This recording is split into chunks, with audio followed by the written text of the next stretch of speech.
Well, hello. Welcome to the Diamonds Forever 3113 show. You're in the upgrade. 31, rawr, taking dominion like the lion diamonds you are. And 13, Christ consciousness, being your supernatural, natural self. Welcome, everybody. This is Elizabeth Diamond on a special call in the evening on a Saturday, January 17th, 2015. Well, we're having the feast show. We had a show earlier, and that was the appetizer. Now we're into the feast. So I want to, we'll have guests Tolec from the Andromedan Council, and Julien, who's in contact with the Pleiadian observation ship with many species, Ray K., who's met on this earth and been on ships, 32 different ET species face-to-face, not just him, 50 years of relation with these ET species, and not just him, but his dad and his grandpa. And then we have Sherry Wilde, a contactee experiencer. But before that, let me just make a few announcements. We are in the upgrade. Phenomenal things are happening to the world and to us individually. So, like I said, Diamonds is upgraded from 31, adding 13 to 31. Diamonds Forever 3113. That's it.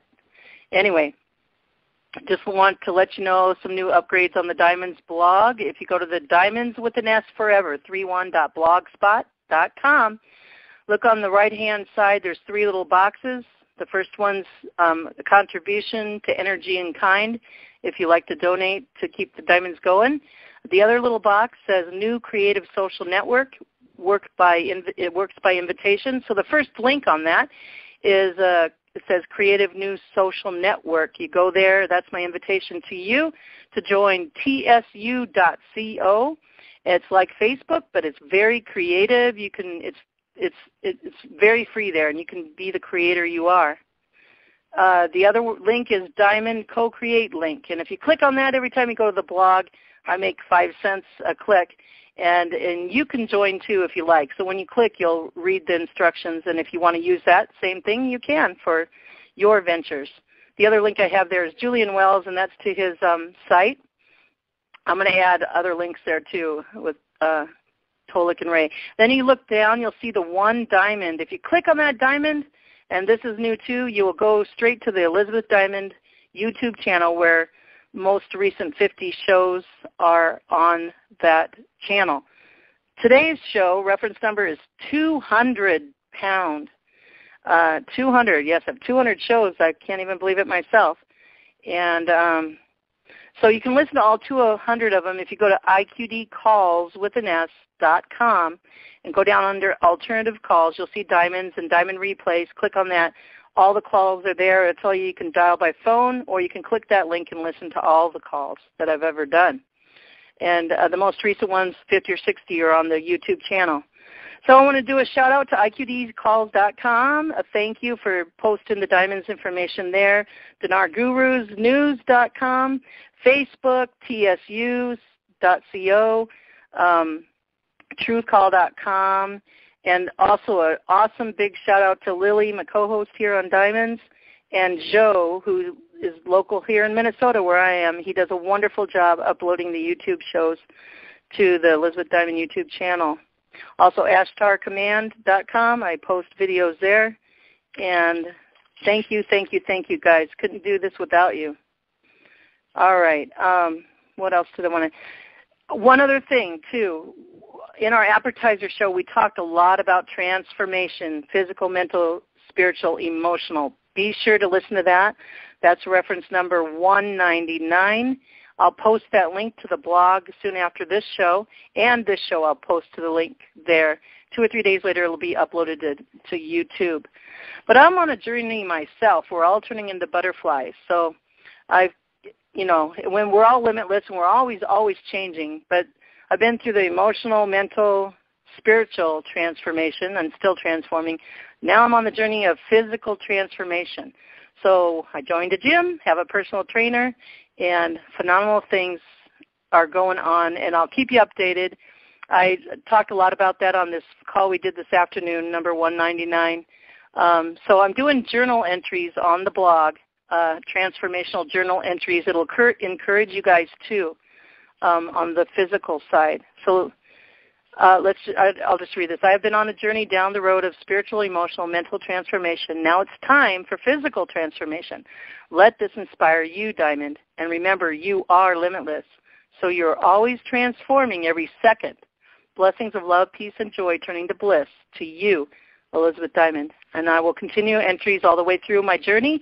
Will you all please support me with comments, prayers, loving intentions, imaginations, and co-create with me? Every time you come to the blog, click those links, that one link, Diamond Co-Create link. Okay, enough of that. Oh, yeah. And we're upgrading. I'm telling you, and you'll hear on the last call, 199, and we all doing this. I have an open door to the mainstream media local here in Minnesota, and the Diamond Show even. And lots of favor with that. Even my ad being on the front page of a local Care 11 news channel in Minnesota, I'm going in the system and blowing it up with love, because love conquers all. Even my ad just being on there, even if nobody comes to the show, but they will. It's just being there and blowing it up, going into the music system, blowing it up with the love conquers all, and others. So I'll be quick on that. All right. So very, very excited. We just did a call last Saturday with Julien Wells, and he interviewed Ethan Chimenti. That was an excellent call. You'll learn a lot about yourself there. That is number 195 pound. You'll find it on the YouTube and on the blog. And it's called Astrology and Who We Really Are. Also, we've done many calls with Ray K, Radiant Ray, I call him. Ray Kosulandich. I can't say it. Sorry, Ray. Okay, so we did a Ray. You got to look for the one where he talks about all the 32 species that he's meant. And on that YouTube, it's on the YouTube channel, there's pictures that he had a woman draw, and it shows every species. If you watch that show, it's named Extraterrestrial Star People, 32 different species. So look for that. It's a picture of Ray. He's sitting in a chair with a red hat on. And also, we're being exclusive on the Diamond Show. Thank you, Ray. He has a visit from his Fab Four. He calls them Fab Four, the Nordic, the Serpo Gray, the Elephant Man, and, who's the other one? Oh, the 3-inch humanoid little guys. And he gets a visit every couple of months, and we get exclusive here on Diamonds, an interview, and it does it with Tolec too, interview of his update with his Fab 4. And there is an update with Ray on there, a recent one like a month ago. And Julien Wells from the Pleiadians, if you want to learn more after you hear this call, there's several calls on here with Julien in the Pleiadian update, 2 or 3. They're really good. You'll see it. New Julien Wells Pleiadian update on diamonds, intel of world changes, our DNA makeup. Anyway, check it out. Julien Wells and Franco had a call. That was fabulous. So just a little review on that. Okay. So this name of this call, I'll read it. It says Galactic ETs Building Relations. Diamonds Forever 3113 show presents on Saturday, January 17th, 2015. Diamonds will have an appetizer show before the feast, which we did. That's $199. And then now we're having the feast with Tolec from the Andromedan Council. He's in contact with the Andromedan Council, bilocates to the ship. Ray K, 32 contacts, different races, ET races. Julien Wells bilocates to this Pleiadian observation ship, and there's more than the Pleiadians on that ship. And he's a reality programmer. And Sherry Wilde, contactee experiencer. And she is a wealth of wisdom and knowledge. So let's get started. And let me just see if all the guests are here. Why don't you guys come on and say hi? I don't know. Whoever wants to come first. *6 and unmute yourself. Hello, Elizabeth. Hello, this is Julien. I'm here and glad to be here sharing the air with these other great guests you have. Thank you, Julien Wells. And now I heard Ray now. Oh, Elizabeth, Ray. How you doing? Good. How are you, Ray? Fine. Okay, good. Did you get a hold of Sherry? I called. There was no answer. She was trying to call here, so hopefully she's on. Okay. All right. Do you want to say anything really quick, Ray? I just want to say this. I'm just glad to be here. It's going to be a fun show, and with Tolec and Sherry and Julien. So I'm looking forward to it. Yeah. Elizabeth, this is Tolec. Can you hear me okay? I can hear you, Tolec. Welcome. How are you? Good. Doing great. Nice, quiet Saturday evening. Okay. Anything you want to say really quick? No. I'm ready to get things going. You know, whoever you're going to give the nod to start the conversation, I'll just wait till that happens. Okay, sounds great. And then let me see if Sherry's here. Sherry, go ahead and *6 to unmute.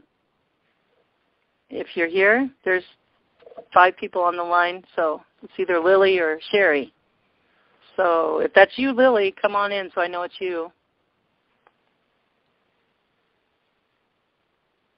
Okay. 3, Tolec, 4. Okay. All right, so hopefully Sherry will be along. I don't know how to get a hold of her except you know how to, Ray. Let me try her again. Well, let me bring you in first, and when you're done, then you can go try to call her, and I'll get Julien and Tolec. How's that? Good. Okay. So let me start this out with a question for you guys, and then we'll just go around. This is Lily wrote this question, and I can add to it. So I'll just read what she wrote. What from your experience in dealing with or having contact with our star people have you found to be the most valuable that you could share with the audience today, and even for the up-to-date, where we're at today? We'll just leave it at that. Ray? Well, the amazing things that they've told me, what's going to happen as we move forward. 2015 is going to be an amazing year. There's going to be a lot of things happening this year. We're going to move forward from 3rd Corbin to 4th dimensional, and it's going to change a lot. We have to awaken a lot of people on this planet, and the people that are ready will go into the 4th dimension pretty quick. It will be a dimension that everybody will be healthy. There will be no disease, like the diseases I have, Agent Orange, prostate cancer. When you get into 4th dimension, we will be healthier, we'll be taller, and there'll be a lot of neat changes as we move forward. There's a major year they talk about a lot, 2017, and so that will be an exciting year as we get to that point. That's okay. Speak up a little bit, Ray, please. Okay, that's about it for right now. Okay, thank you, Ray.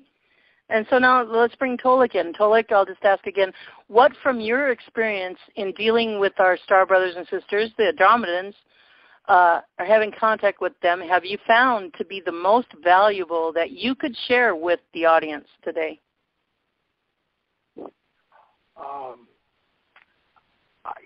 I really don't like being a copycat, but I can't help but think that the topic that Ray touched on is probably and will probably be the most impactful change in human history.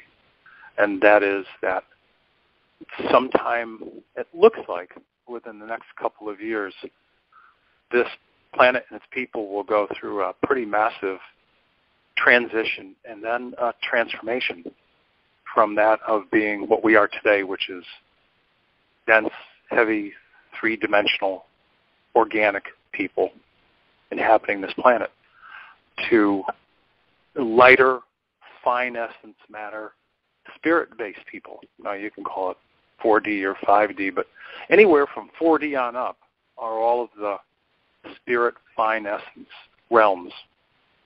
And as you go up into the higher realms, the vibratory rate of each one of those increases, and also the level of love as a vibratory expression between people increases, and also when you get even higher up, we get closer to creation, creator, source, whatever people want to call it.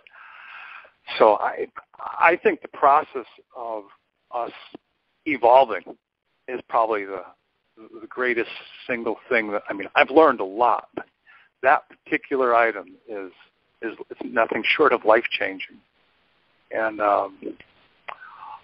once that happens, it's a completely new game for people on this planet. Physical bodies will drop away. We will be clairsentient, clairaudient, clairvoyant. We will have other abilities like telekinesis, teleportation, at will. These are all 4D and higher capabilities. So yes, it's a game changer. It's a game changer. It is a game changer indeed. Yeah, without a doubt. Right. Yeah, and later on, Tolec, I heard your call with Ray when you were when you were a guest with Ray and Dr. Alfred Lamberman Webb, and you went into that detail what your people told you. So I'd like you to go into that a little bit later too, and on top of what you wanted to bring in too. That'd be good. Okay. You'll have to just drop me some clues as to what I was talking about, and I'd be happy to explain about it. I will. Thank you so much. Thank you for that. My pleasure. Thanks. Julian. Oh, you're welcome. Yeah, so... Can I read it again real quick? Sure, go ahead. Okay, what from your experience in dealing with or having contact with the Pleiadian observation ship and others now, have you found to be the most valuable that you could share with the audience? I can speak to basically just what has really rocked me. And that's just how present they are. Although we don't easily experience them, and I know most people are not experiencing them in the way that I do, so I know that I'm in a special place for that. But to find out just how much of their attention is on here, it's kind of like finding out that you're you're on stage at a rock concert and you thought it was like a dry rehearsal, only to find out there's a giant audience actually taking part in the experience overall. So when my perception expanded and that started to become more present, and especially when I gave the specific Pleiadians I came in contact with permission to follow my life, I began to find out just how significant we are in the big picture, and that's nothing short of breathtaking, for me at least. Julien, this is Tolec.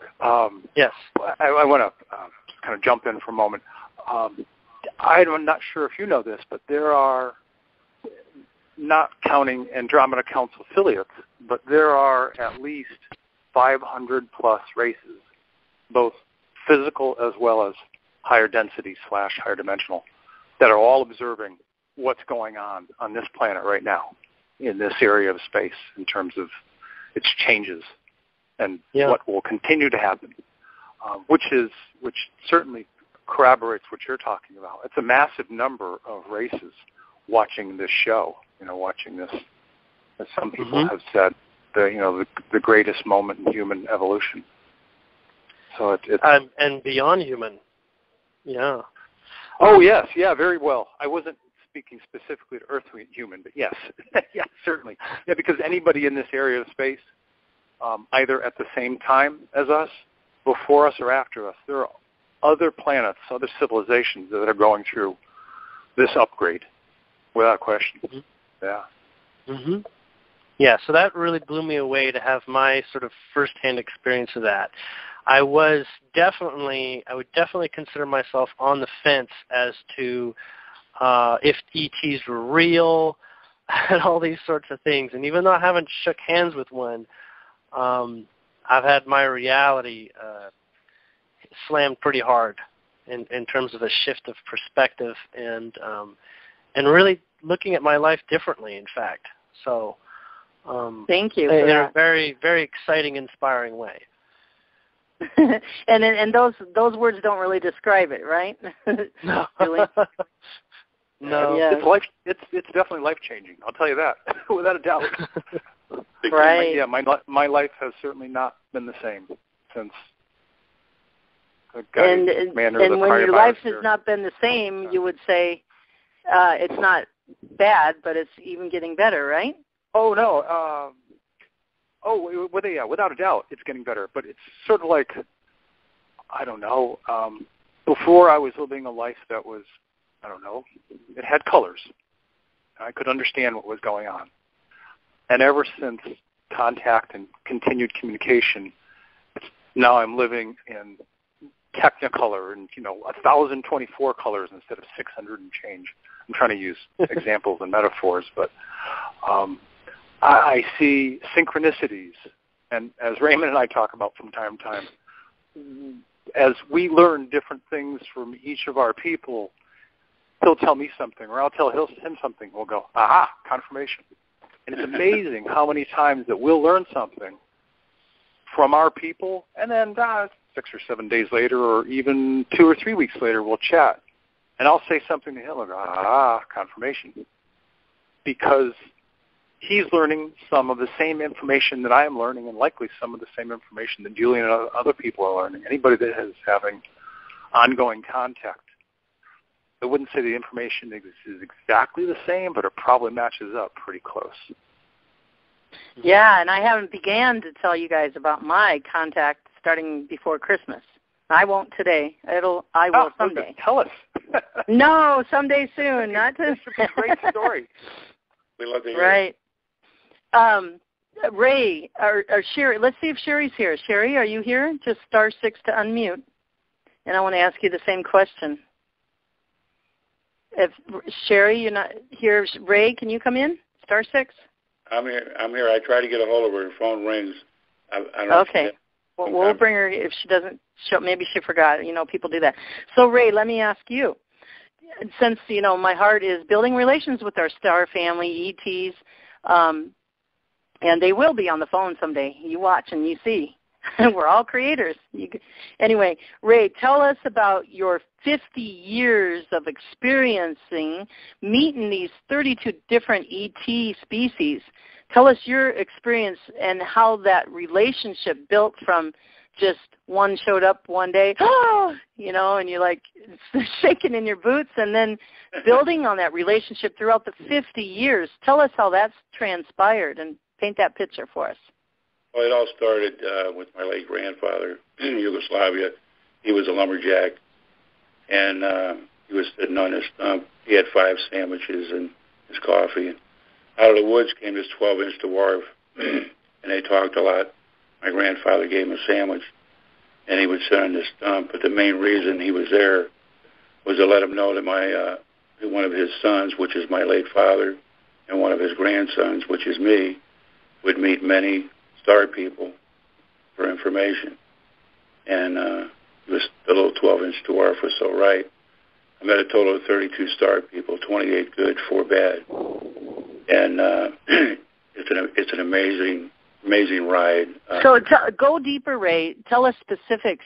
Just take one that you remember, and remember when you first met him or her, and then how you built that relationship through the 50 years. How you got to know more, and you shook hands, and you were scared, and the emotions of joy and happy. Just pick one and give us it in a nutshell. Well, I'll talk about the one-eyed Cyclops people. These guys are 8 to 10 feet tall, and we were on this craft. There were 6 of them. We were surrounded in a circle. I was with my late father. I was 12 years old, 1959, crying and screaming. And this leader by the name of Zuda picked me up with one hand, and I was crying and screaming. And he put me up to this huge black eye, and I felt the warmth and the love. And he put me down, and I walked back to my dad. And then we heard him talking telepathically, we are your friends, we're not here to harm you, we're here for information. And basically all of them, even the bad ones, which weren't there for great information, were telling us that we have to turn everything around because we've been destroying this planet. And we've been spraying everything. In a long run of 20 years, we're killing ourselves. And we have to stop the wars, anything nuclear, to change this world to a better world. Back in my time, we didn't spray them gardens or tomatoes. And the relationship I met with the one-eyed Cyclops people, I met them 3 times, it is to let us know that there are good star people out there. The good outweigh the bad. We got good and bad down here. But they're protectors and watchers of this planet. They have underground bases here. These people are programmed and groomed and ready to do what they're supposed to do to help us go through this transition from a 3D carbon to a crystallized fourth dimensional and fifth dimensional being. And this will be a more beautiful planet like never before. There will be a lot of changes. We're going to be healthier. It's just everything is going to change for the better. And they're going to make sure, we go through this smooth. And yeah, so Ray, since when you think back when you first met him as a 12-year-old boy and now today, would you say you're closer in relationship versus like just meeting somebody on the street and they became your friend and then they were your best friend and then you're even closer than that? Would you say that's how your relationship built through the years? Yeah, it's the greatest education any human could have. It's beyond our wildest dreams. These people are very friendly. And beautiful. My Fab Four are the ones out of the 50 years that I have the closest relationship with because I meet these people every 2 months for vital information. Yeah, I want to come back to that, Ray. Sorry, I'm not cutting you off. I just want to give everybody equal time. But we're going to come back to that question with your Fab Four and that relationship with them, okay? Okay. Thank you, dear. All right, Tolec, I want to ask you the same question. Tell us about your how you stumbled, or it wasn't by accident, onto the Andromedan Council and how that relationship transpired. Well, it was not a stumbling, that's for sure. I'll give you some. I've told the story a few times, so I can tell it in an abbreviated fashion, at least somewhat. I understand after some considerable time we're looking at this. This is 2015 now. I've been in ongoing, if you will, awake and aware contact with them since September of 2010. But what I understand is that they've been in contact with me since age 5 and continually at different points in my life. I think I'd have to check my notes, but off the top of my head, I think it was age 5, age 8, age 12, age 15, age 18 or 19, something like that. Then later on,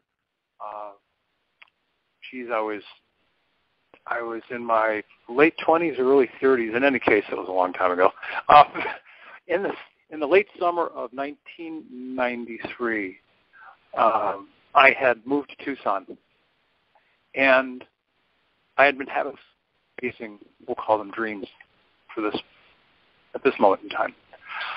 And one evening, at about, I want to say 10 after 4 in the morning, I heard this voice. Instead of hearing it in my ears, I heard this voice in my mind. And he said my name, and he's like, "Come on, you got to get up." I'm like, "Excuse me?" You woke me up out of a deep sleep. He's like, "You got to get up. You got to go meet me. It's time for us to meet." And so he gave me directions. And he is the gentleman who's the commander of the primary Andromeda Council Blaster. And he gave me directions to leave my place, hop on I-10, keep going south until you hit I-19, and somewhere near the San Javier mission exit, he gave me this exit to pull off. And I pulled off the side of the road. He told me to follow this dirt road, and that I would see him with his craft. Well, I followed his instructions, and I got down there at about 4:30, 25 minutes to 5, and took the exit. There was some uneven landscape out in the desert there, so I'm going up and over and up and over. And at that time, I owned a beat-up kind of like four-wheel drive Bronco, so I could do this easily. And I came over this last little rise about a third of a mile off the road, and I see this disc-shaped craft. So I kind of stopped the Bronco and closed the door and got out, and I see this guy standing next to the craft. He's tall. He's wearing a blue one-piece suit. And I hop out of the car, and I said, "Hey, good to see you again." And for some reason, of course, the reason, but at that moment in time, this was all new to me. But for some reason, I knew who he was. I recognized his face. So I'm waving at him. "Hey, good to see you." It's like, "Come on, it's going to be daylight soon. Get going. Close up your vehicle. Come on." I'm waving at him. "Come on, hey, it's good to see you." He's like, "Will you please hurry up?" So I finally run over, and he puts his arm, his hand on my shoulder, and he says, "Come on, we're going to go take a trip." So that first experience led to a total of 3 trips back in time to somewhere around the 1840s in what was the U.S. at that point in time. And he had me observe from kind of a viewing screen inside this craft a family of 4 people in West Virginia, Kentucky, somewhere in that area. And in the third experience, I was able to observe the burning up of a barn. It's rural America at that point in time. So there's a mom, a dad, 2 children, a son and a daughter. And apparently the daughter was in the barn and died from smoke inhalation. Of course, the daughter was the light of the heart and the rest of the family. And at the end of that whole experience, I said, why did you bring me back to experience this of all the experiences? Now, keep in mind, this is 1993, at least based on how we calculate time. His answer was, you humans of Earth feel emotion far deeper and far greater than we do. Now, keep in mind, he's now he's probably like mid-level 5D. At that point, he was upper-level 4D. But fourth-dimensional humans don't, at least based on what I've learned, everything I've learned about them, they don't experience the breadth and the depth of emotion that we do. And one of the reasons that they don't express the depth of emotion regarding death is because from 4D on up, there is no physical death because there's no organic physicality. It's all spirit, essence, matter. They just choose to go, all right, I've experienced enough as a 4D person. I'm ready to become 5D. And they just change in vibration. They migrate up to the next vibratory rate. So they don't experience the emotion of death. They don't experience the sadness and the grief that we do. Because he could see that I was clearly disturbed and clearly moved by this experience of this family losing their daughter. And he said, we're trying to better understand what you go through when your people experience death and a whole other range of emotions. So that was my very first conscious experience of having a meeting who I would learn later was the commander of the primary Andromeda Council Biosphere. I met him again, that was in 93. I met him again formally, physically in September of 2010, and that's when all the contact started. I understand that I had intermittent contact between that time and 10, but that was the first big experience for me, and there were other experiences. It seems that And tell us how your relationship is now. Much like 2 old friends. From what I understand, I don't have complete memory of all of my visits with them, but from what I understand, I'm here sort of half the month, and I visit with them at least 20 times, either by location with my spirit. You know, my spirit essence leaves my body, and I go up there, or physical. I'm on the Andromeda Council biosphere and other places out in space at least 20 times a month, which is why every once in a while I wake up in the morning going, I feel a little different. Oh, that's right, I wasn't here last night. But no, it's a very comfortable relationship. It's kind of like knowing family. It's very much like knowing a family member for your whole life. That's kind of what it feels like. Wow. And so share with us Sorry.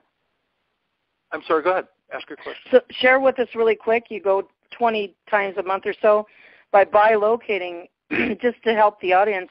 How do you do that? Do you do that naturally, or do you try, or are you in bed? Are you awake? Just share real quick in a nutshell. Most of the times, most of the times it's at night, and they either pick me up at night physically, or I'm in a deep sleep state, and my spirit essence just leaves my body. It's nothing. And how does that feel? The leaving part is easy. But when I come back, it's kind of interesting because I'll be laying there, and then it feels like I've taken a rubber band, if you will, out of my chest, and say you're laying there in bed, and you take this big rubber band and you stretch it out about 2 feet, and then you let it go. It's kind of what it feels like when I come back into my body. It doesn't hurt. It's just kind of like, oh, okay, I'm back. I'm here. Wow. So when you bilocate to the ship and at night, you vividly remember what they tell you and everything, right? I probably have, I don't know, like a 60-65% retention rate of what I've experienced. Because keep in mind, when you're a 3D person, because of the sun and its pull on the Earth and gravity that exists here, we have time. In 4D, 5D, time doesn't exist. And so I've asked them a few times, when I go with you guys, either spirit or physical, generally how long am I gone? I go anywhere between 2 to 3 days to 3 weeks, couple months. What? So I attend a lot of meetings. I'm busy. I'm very, very busy because, and it's been increasing. It's all about, for the Andromeda Council biospheres that are here in and around relative Earth space, it's all about preparing for this time of change and this time of transformation. So there are a lot of people preparing to help the people of Earth make this. Thank you for that. And we'll go into some of that detail that you've learned recently. One more thing, and then we'll go to Julien. What was it? So how you came out of your body and bilocated, you must have, this is what we talked on the appetizer show today, where, us humans here in 3D, all we have to do is invite them. Don't have fear, trust, invite your family to you, and that gives them leeway to experience like you're experiencing. So did that, you coming out of your body and all that, did that just come naturally? I mean, did you meditate and fast and all this, before prepare? No, the first time it happened to me, I was up in the Northeast. It was a summer day in June, about 74 degrees, blue sky, puffy white clouds. I had been out running some errands on a Saturday afternoon, and I came back. I went upstairs into my bedroom. Windows were wide open, a little breeze coming through. I laid down. I crossed my hands on my chest. I've never done that before. And I instantly, if you will, dozed off. But as soon as I dozed off, I found myself leaving my body and going out of, if you will, out of my chest, out across the realway where my bedroom was, through the living room, out through the living room windows and up, scooting around the clouds and going, oh, wow, look, there's the park, there's some trees, and there's some cars going by. There was no intention at all. And what does it feel like to leave your body? And then we'll go to Julien. It doesn't feel like anything. I don't know. Okay, and the best thing I can do is give you an analogy. It's like when you are getting undressed and you take off your shoes and you pull your feet out of your socks. That's how effortless it is. It's no different than taking your foot out of a sock. It's that easy. It doesn't feel like... Would you say your Andromedan family was helping you? Because you're in 3D now, and they're in a less denser energy. Would you say they were helping you with that now? And they're helping us now, too. Would you say that? I would have to say that they probably have helped educate me, likely in the sleep state. Now, keep in mind, there are a lot of, and Julien can probably talk about this, as might Sherry be able to, if and when she comes on. There are a lot of things that we know inherently that we don't know that we know until we start experiencing them. There's a lot of knowledge that we have about, and I'm using specific words here, spirit life. And spirit means that what people might call a soul. It has a certain vibratory rate, and it animates the physical body. Because most people think, oh, yeah, we're a body with a soul. It's just the opposite. We happen to be taking this big vibratory essence and stuffing it inside of a body. And so this soul has memories. The spirit essence has memories, and it has a lot more memories than we're conscious of in terms of things that we know and things that we can do. Sometimes I stumble on by accident, and sometimes I go, oh, okay, that's what this is. Sometimes the awareness is very clear, and I go, all right, now I know what's going on here. And that's kind of what happens when you start to go through this process.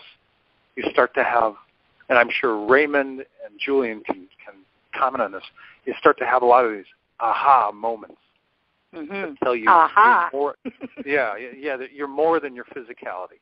Because your intuition and your awareness goes, I know what's going on here. Right. Thank you for sharing that. And if everybody goes and listens to the Appetizer Show 199, we talk a lot about our job in it, so to speak, here on 3D. If you want to experience this and you're desiring with Julien, Ray, and Sherry, and Tolec, listen to that call, and that'll give you our part in that. And you can if you want to. All right, so Julien, why don't you share with us your beginning with the Pleiadian observation ship and in an aspect of relationship building and how you felt when you first met him, when I think you were in, where were you? Where were you? In that mountain somewhere? Well, Shasta. It wasn't the first time I experienced them, but yes, when I went to Mount Shasta, it really blew it wide open, and really intensified the experiences. But it started when I took I took basically my body and my focus into wanting to be more sensitive to energy and to subtle. I basically have had lots of mysterious experiences that I can't explain, where I was very psychic, or I saw things happen that really perplexed me, without being on substances or anything like that. Basically things that appeared like as if I was on acid were happening at different parts of my life. And each one of those showed up at times that really changed the way that I looked at life. And one of those experiences came up, and I said, I got to figure this out. Almost like I want to go back and see how that's possible. Now, I was raised in an Eastern philosophy, training in meditation and using meditation and chanting and different types of yoga. Since I was 3 years old, my parents met with a guru every summer. They'd take us, and we'd go and hear from the guru and things like that. Now, I wasn't that interested as a child, but as an adult, and wanting to sort of relieve stress, I began to practice meditation. And remembering that, I actually was really quite good at it. It used to be a punishment when I was little, where if I started flipping out or whatever, I remember a couple occasions where my father would sit me in his lap cross-legged and force me to meditate. So that's how it would calm down. Funny thing is I don't remember him doing that with any of my other 6 brothers. But it was as if somehow this was important to me. So I moved through life having a very open idea and concept about things like spirits and higher beings and souls. Very open. Didn't have any limitations there. And I'd listen to Eckhart Tolle's books on tape and things, and I was really getting on a roll and being comfortable. Came across the Abraham Hicks material too, and David Wilcock. But it wasn't until I came across Michael Monk, who literally gave techniques for experiencing energy. And I dove right into that headstrong, and it did not take very long. And the several adjustments I made to my diet made it a lot easier, which you might call decalcifying the pineal gland. And the world just started opening up. I started having experiences that would be, as if I was either on mushrooms or I was taking acid on a regular basis, but through deliberate intent and choice. Till eventually I got to a point where I was seeing auras and energy. I first saw auras and energy as light, like white light, but it quickly developed into full spectrum color. And I've had that ever since for just about 3 years now. And then I came across some people that were talking about, including Tolec, this is before I came into contact with the Pleiadian, that were talking about the ETs in our solar system vicinity. And they were asking on this radio show, we wonder, the world's going through so much changes, financial upset, and lots of people were waking up. What do the ETs think of this? And I started getting a real strong hit. I said, you know what? I'm going to give it a shot. I'm going to see if I can ask them. And so it was very instinctual how I sort of like projected my thought outward, and with very specific intentions to receive only the perfect alignment for me that would not invite any negative or whatever. Essentially, it was a very, very strong sort of like heart phone call.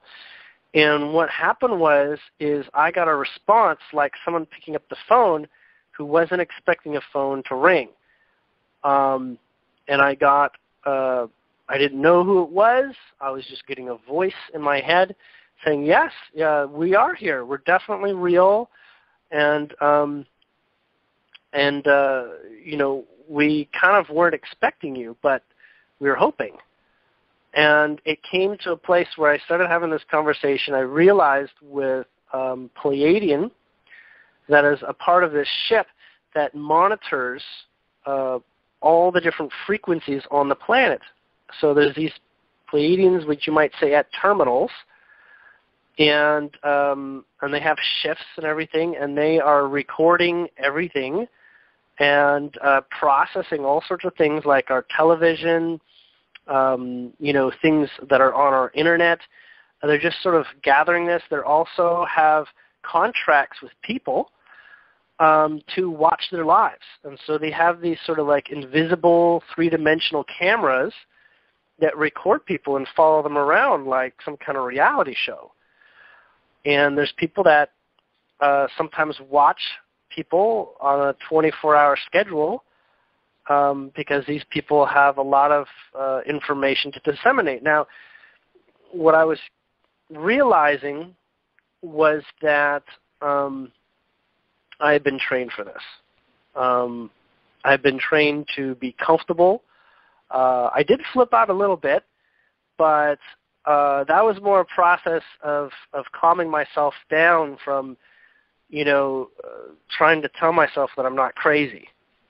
And what came of trying to train myself into not being crazy was really getting down to the nuts and bolts. Like, I honestly wanted to understand how this worked. And I got into bilocation, so that I would bilocate to their ship. It's as easy for me to do it awake as closing my eyes, and what you call imagination is my asking for what's coming through. And eventually I actually manifested or attracted, you might say, a Pleiadian human body on the ship. So I have a counterpart of myself that's on the ship that goes about and has duties and does stuff, and I often have dreams where I'm in that position. But this body has become kind of like my ears and eyes. And when I bilocate, it gives a more stronger physical experience there. So it's kind of like that. This Pleiadian is like my camera that works for me really, really well. And so I have conversations with them. I've been doing this on the air for, about 2 years now. I've had lots of experiences, and not just with Pleiadians. I've actually been to an Andromedan biosphere, too, at the request of someone who was looking for a family relation. I was pulled like as if my higher being had a body. It pulled me there and said, this is where we're going to go. And very, very interesting to travel in that way to another type of ship that is similar but not similar. And what's actually come of most of this is that my sensitivity has increased as my interest has peaked. So as I choose to, sort of key in on individual people that want to talk with me, I get a strong sense of the person in a way that you can't lie about it, in a way that can't be hidden. It's like you're smelling and breathing the person in such a way that you know who to talk to, and you know exactly who to invite to talk with. And so, at this point, I've already declined a role in being a speaker necessarily. I'm up for doing incidental communication with the people on this observation ship. But for the most part, the role that I choose here and now is to be someone that can live the example of growing towards what you might say a fifth dimensional type of perspective on life and experience. And so, and that's how I offer myself as an experiencer, and also maybe help people who want to have a similar experience. I can speak from going through it. That's beautiful, Julien, beautiful. I'm with you right there with the last couple, 2 or 3 paragraphs you said. I'm with you, brother, and Tolec. Wow, that's great. Okay, I want to get up to, I want to have you guys share the up-to-date information you've gotten from your friends to help us, too, in a little bit, and also a couple other questions. But I want to take this time to share, first of all, for you, Tolec, I want to just thank you for what you've done for me. And now is my chance to let you know. 2 Christmases ago, I was there by myself, Christmas, my family was away. I just chose to be by myself on Christmas. And, I was doing the Diamonds Call and all that. And I was just hungry at that time to learn more about the galactic people. So I stumbled on to your show, Tolec, telling your story and all that. And I just ate it all up all Christmas. That was my best Christmas present that Christmas, all your shows. And by the time I got done with your shows, I felt, okay, all I knew before that was, there's star people out there, there's ships, UFOs flying around, and, by the time I got done with your shows, Tolec, I literally, it's hard to explain, but I literally felt close to them. I felt like close to them. I felt like I knew they were real, but I felt closer to them, starting a relationship, even though I haven't heard them or whatever. So I want to just thank you for that, Tolec. Thank you so much. You are helping humanity, whether you know it or not. And you know it, but I wanted to bring that out. And then I heard Julien. I first heard Julien. I've been following Julien for a long time. I was on OPTT calls, and I heard he was volunteering there, and that's where he got that, I think, distinction to go talk to the ETs. And then somehow I kept following him around. Somehow I found him, and with all his experience there.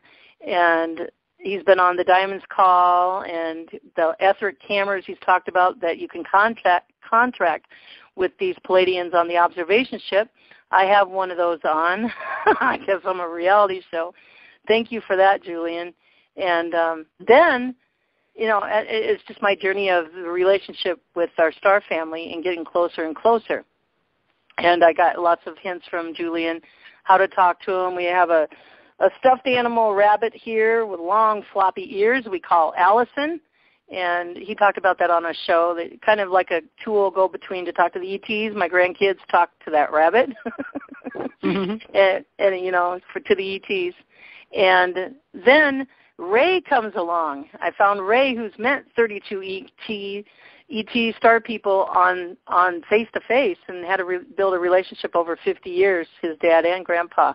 But when I met Ray, I said, okay, now it's time to bring this out and build the relationship. And Ray, I want to thank you for that. Oh, my God.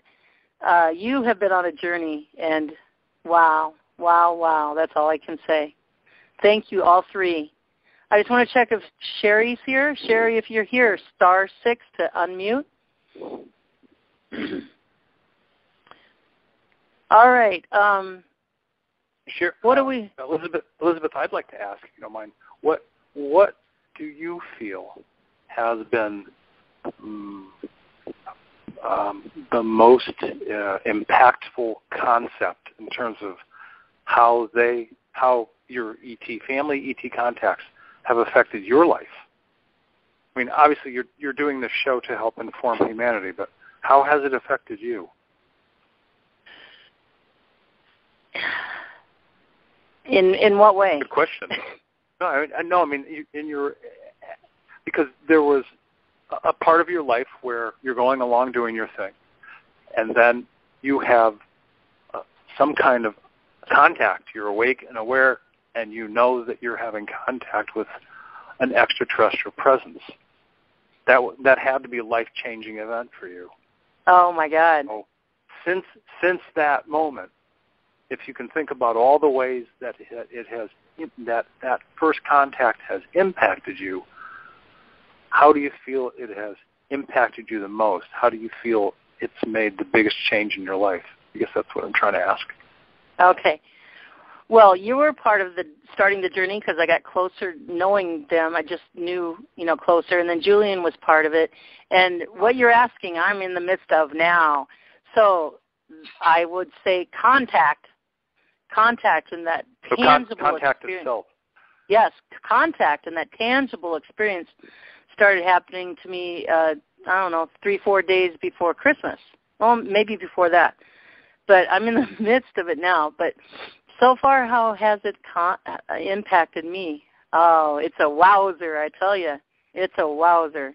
And physically, emotionally, spiritually, mentally, how it's impacting me now is I'm Right. I'm more intuitive. Doors are opening up for me, like I shared with you. I'm like an entrepreneur, business person. Doors are opening up. They've been closed forever for me. What you're saying makes sense, because that happened for me as well. My life got. I know I'm a reasonably bright guy, but up until the moment in time where I had contact, life seemed to be somewhat of a struggle. Life got a lot easier, and doors opened for me easier.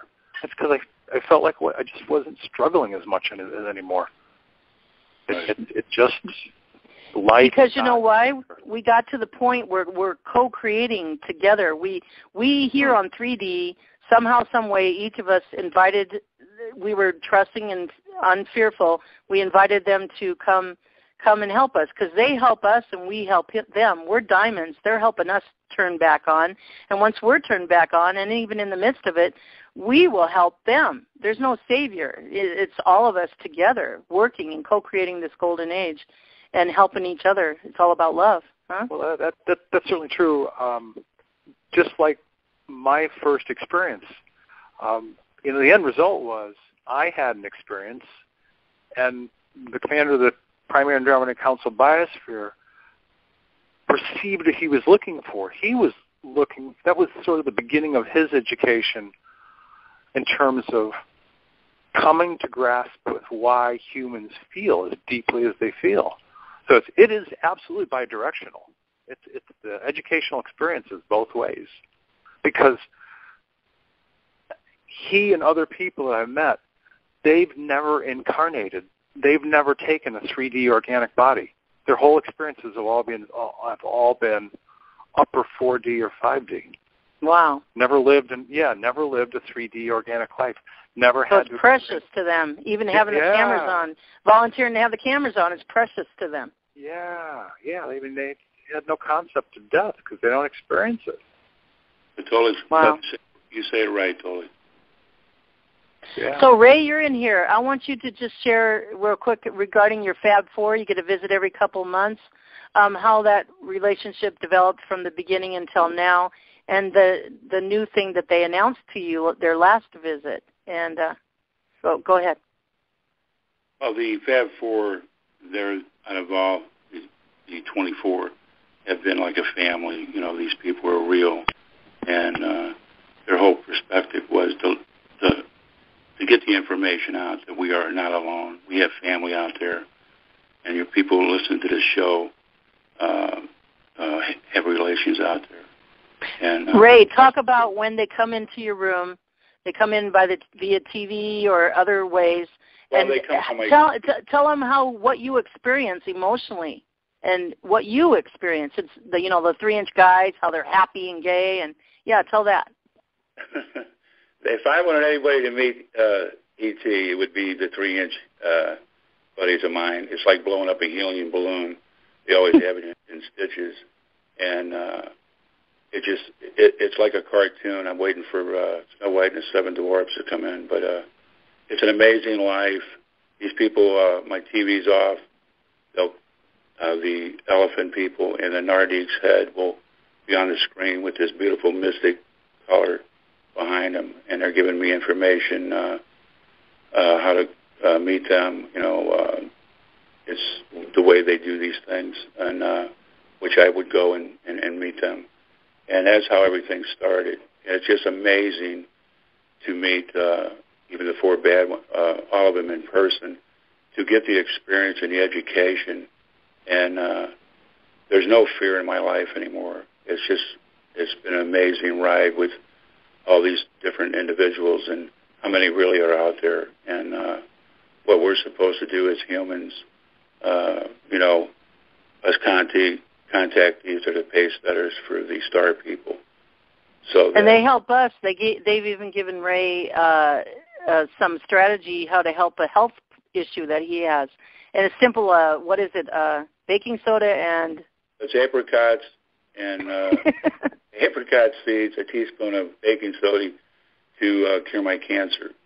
And I've been in remission probably for the last 10 years. I get this lupron shot, but this recipe that my star people gave me seems to be helping, and the PSA is pretty well. The elephant people, they're very full of wisdom and knowledge, right? Very smart.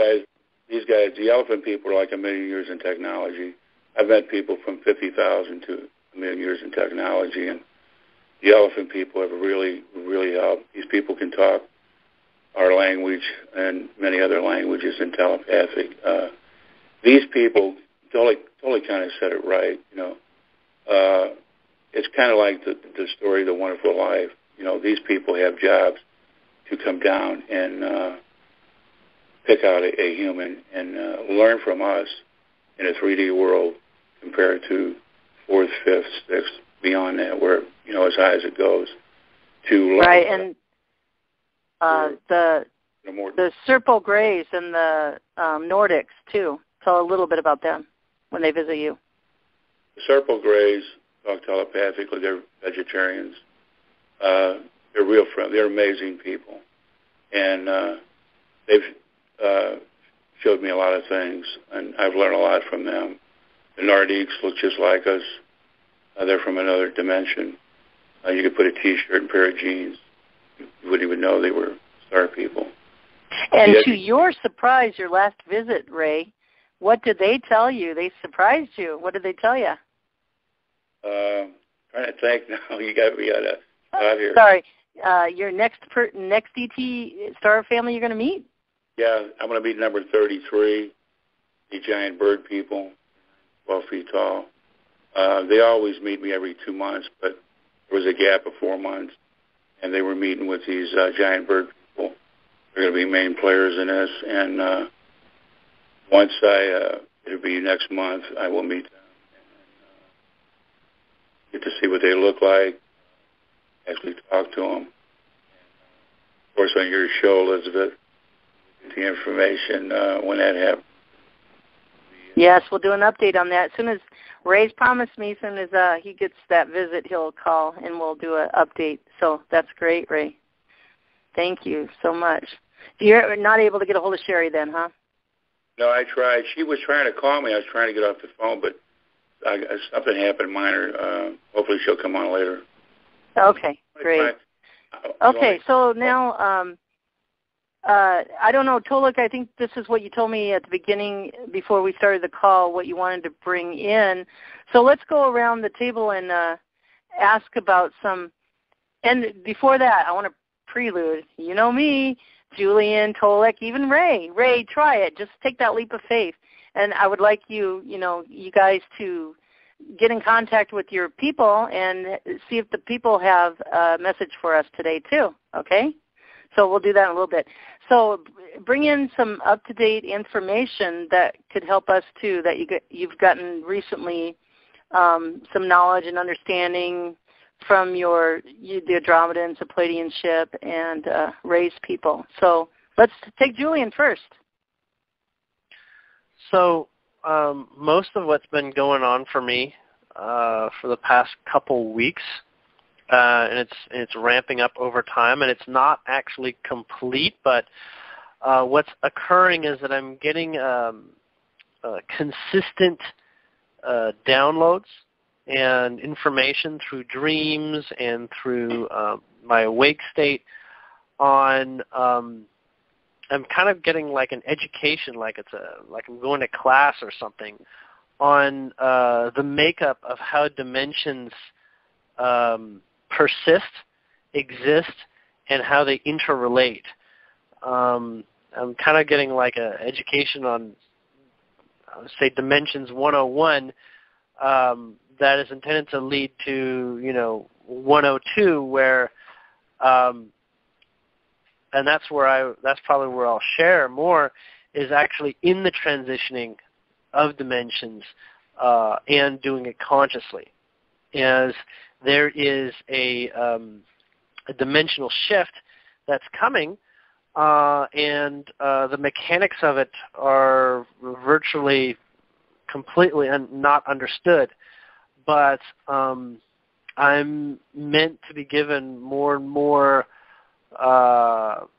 experience and being able to describe and explain how that's going to be, how that's possible, and how each one of us has a direct influence on it. I didn't think we had any direct influence, but it turns out that the timing is essentially highly relational to each one of us and our personal, local reality dimension, whatever you want to call it, timeline. Each one of us is going to have an experience, and leading up to what we call the shift that we're talking about, becoming lighter, and that's been talked about for some time.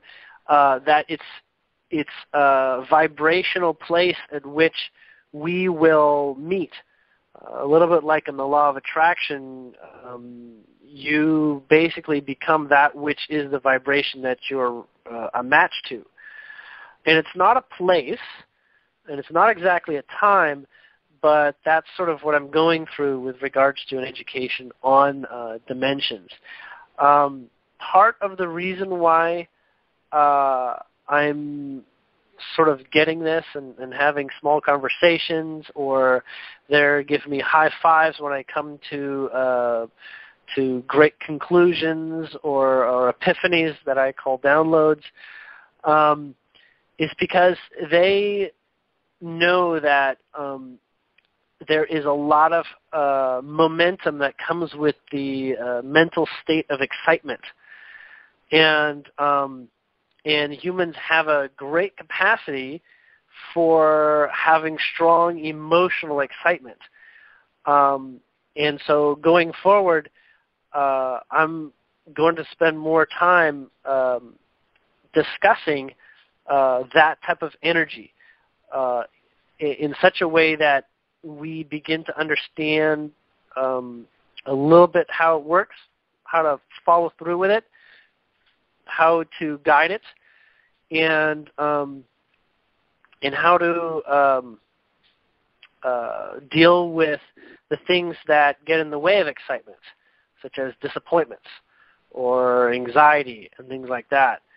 So they're essentially, and what they've been doing, I didn't mention this earlier, but what's occurring for me is that my body is transitioning to be as they are. So my body is becoming more and more actual Pleiadian. DNA is occurring in terms of its shift, and more I am becoming vibrationally a match to the Pleiadians that I'm in contact with. There's lots of different kinds of Pleiadians, but these ones are very human, Caucasian, about 6 foot tall, very human-looking Pleiadians that I'm in contact with.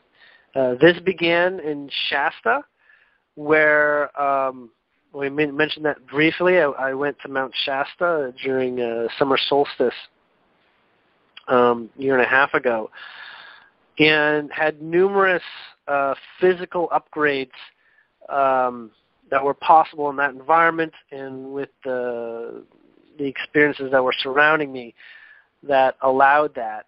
And I got also at that time a much stronger connection in my bilocation and in my feeling them, like we'll just call it an empathy connection.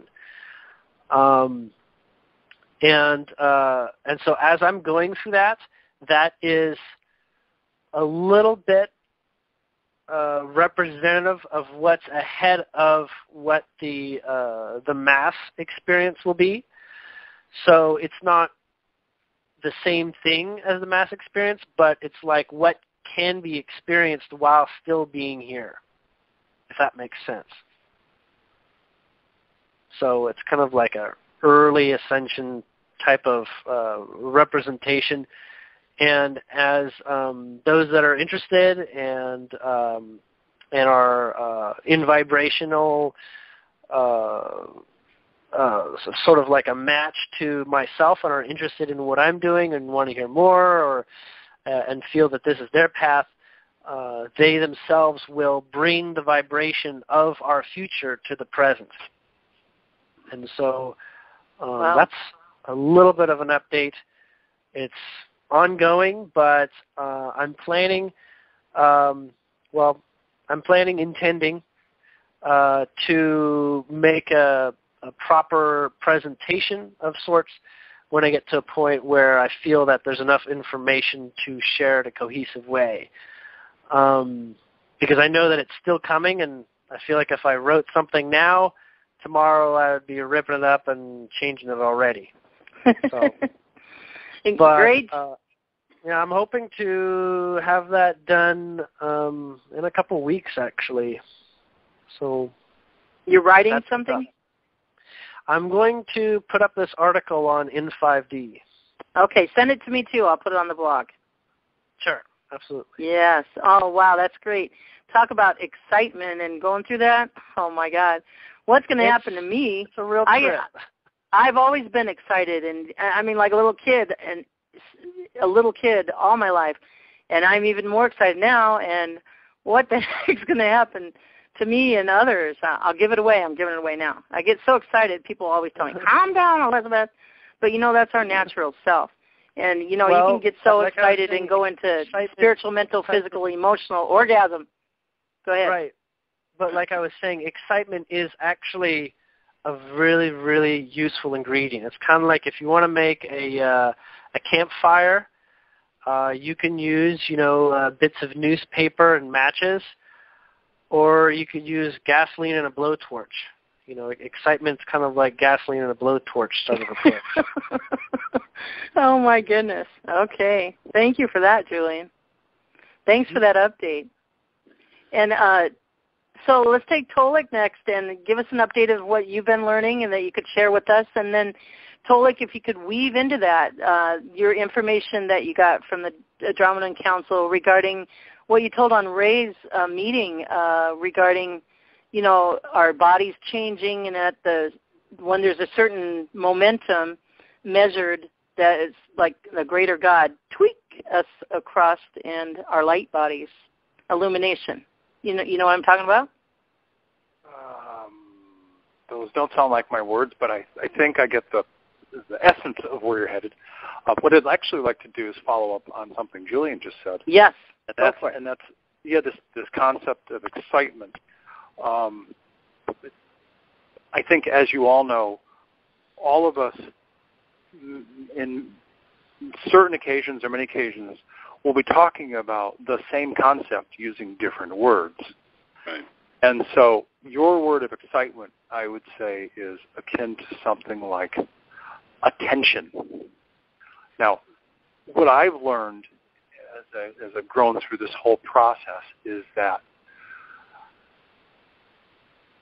early on in sort of my awakening, I was learning about the concept of detachment, which I misunderstood, and I have a far better grasp of what it means today. But because of my misunderstanding of detachment, I've kind of interpreted it to mean, well, I'd be okay. I didn't care. I cared, if something happened or not. And what I've learned is that if I really want something to happen, if I want something in this 3D life that I'm living, I have to intend for it to happen. I have to have intention. And then I have to give it energy. I would call that attention. And the more attention and the more energy that I give to something, the more focus I have on it, the more that I intend to really want it. You could compare that to the word excitement in a very similar fashion, because the more excitement or the more energy you give something, the more likely it's going to come about. I know there are different ways that people talk about this concept, but I've found that it's proven to be true in my own life.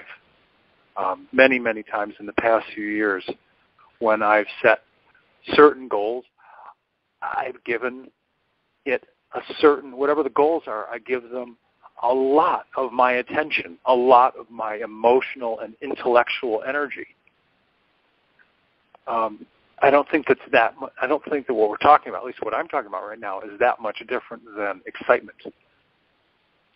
Yeah. So I just wanted to sort of throw in my 2 cents. It's very, very, very similar in terms of where it goes. Yes. I've realized that there's different states of mind, and that I've been presenting with the different states, where we're happy, we're sad, we're depressed, we're drunk, we're feeling, flirty or whatever. These different moods that basically come with a range of experiences that we basically experience within those moods, you might say. And excitement is one of those moods that, when understood more and more, such as attention, it's a very heightened level of attention. Yes. Excitement also is at a lack of disappointment, generally, right? As disappointment is the opposite of excitement. So part of what's coming forward is how to keep a balance of excitement while sort of like dealing with what you might consider like obstacles or disappointments or things that would take your excitement down and hold you from being able to hold excitement. Because, yes, it's a very, very energetic form of attention. Yep. I've also learned that if some things happen in my life, and I'm not going to put any weight or value on them, but just as an example, certain things don't happen. If I'm going to be disappointed, to feel that disappointment. Feel it, process it, understand it, let it go, and move on. Because, this life is to be lived. If you're going to, at least, this is my premise. If the ubiquitous you is going to live in balance, then each of us should live moment by moment, hour by hour, day by day. Then we can fully experience and fully express everything we're going through each moment that we have it. And so if disappointment comes, don't fight it off. Go, oh man, I wasn't ready for this, or I didn't expect this, but I'll move on. It's okay. Next. That's kind of the way I process these days. I play tennis as one of my means of exercise. I don't experience my wins any longer than my losses on a game-by-game or set-by-set basis. I feel exalted. I feel excited. I feel disappointed. It lasts about that long, finger snap. I really don't, because there's a new moment coming up right away. If I'm going to be successful, I've got to be present in that next moment. I don't know how other people live, but this is how I've been living my life. And it proves to be, at least for me, it's proven to be very successful. Yeah, the ability to move on comes naturally to many people, but to many it does not. And so either getting to understand, what it is that's holding people back, or simply just finding ways to move on. And there's some really simple, tools that we have that we may know or not know. Some are, that we're familiar with, like is forgiveness, and apologies, and giving people the benefit of doubt, things like this, and not just of people, but for yourself too. Forgiving yourself and things like this can really help release a lot of things that can hold back the high excitement, energy, potential state. Absolutely. I would think that as for all, and Ray, certainly chime in here anytime you want to, but I think for all of us, there have got to be different parts of our lives that we say, okay, I screwed up, or I really, really messed up. And you may or may not have said, I'm sorry, and meant it to the person that you screwed up with. But the very next person, either before or after, is yourself. And you really got to feel that process and move on. You say, I learned from this. I'm not doing it again this way. Yeah, you and Julien And totally do too. You guys are right, with the emotion, excitements, and things that we've done in the past, You can always make up for things. We're human. We're all going to do it and stay in our own way. Yeah, because that stuff in and of itself has energy, and it would certainly, it's a word, but I'll use it to describe what we're talking about. If each of us carries painful experiences that we don't release, then that is negative energy that we carry around the physical body that can cause real problems and does cause problems for a lot of people. A lot of people. I can't tell you how many stories I've heard of people who discovered that they had cancer in certain parts of their bodies, come to find out later on that he or she died, as an example, of throat cancer. And then you find out the backstory, and the backstory is she didn't feel she could talk about something very personal in her life, and she carried that thing all throughout her life until she died of throat cancer. Right. It's not about the physical. It's what people, I think, are just starting to understand in the past probably 10 or 12 years is that the physical and emotional are tied, the spiritual and the emotional are tied very closely to the physical. And when people hold emotional pain is in the form of energy. And if it doesn't get released, I'm using a metaphor, it's like rotten meat in the energetic body. Very true. It'll just sit there and rot, which is not a good thing. And so one of the things that people can do is experience forgiveness of self. And there are all sorts of different modalities to release hurt, painful energy.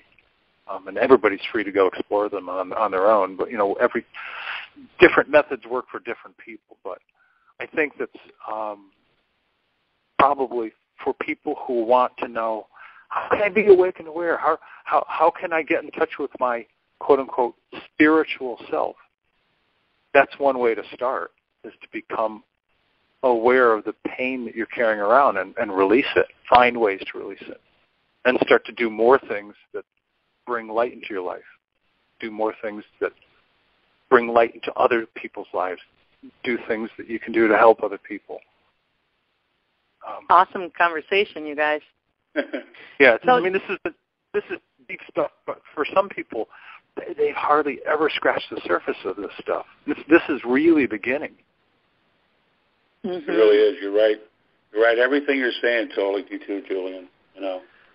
And like I said, we're going to say it in our own way, but people are starting to awake and believe in themselves and start letting a lot of this stuff go. We as humans, we learn every day. I learn every day. I learn every day with my star people. This is the greatest education all three of us are given. We were blessed in this. And right. Never ending. So, go ahead, Ray. Didn't mean to interrupt. Go ahead. But, no, they're right. I mean, everything that was said by both of them, I'm right there with them. Absolutely. I had a lot of traumas in my life, with Agent Orange, cancer. I don't hide nothing. I was groomed to be a fighter by two great parents, and that's what I do for them and for the people on this planet. And the knowledge and the information, that they've given all three of us on this panel for what we're doing. And it's just great. I'm so educated every minute of my life for myself and for the people that I've met. It's just unreal. Yes. Thank you, guys. Forgiveness is the key. Start with yourself. We forgive ourselves. Thanksgiving is the key. Love conquers all. Love conquers all. Love yourself first, and then go out to the closest, your family, the people that are close to you. We learned we're our own universe on Julien Athan's call a couple weeks ago. But remember, love conquers all, even in yourself. So love yourself. Start loving yourself. Start learning how. Ask your star family. Ask your ancestors to help you start loving yourself the true way. Even if you don't know how, ask for help from your angels, everybody. True. Love yourself first, and then it all explodes from there. Thanks for that conversation, guys. Another way is simple acts of kindness. There are all sorts of ways we can do little things for all sorts of people that come in and out of our lives.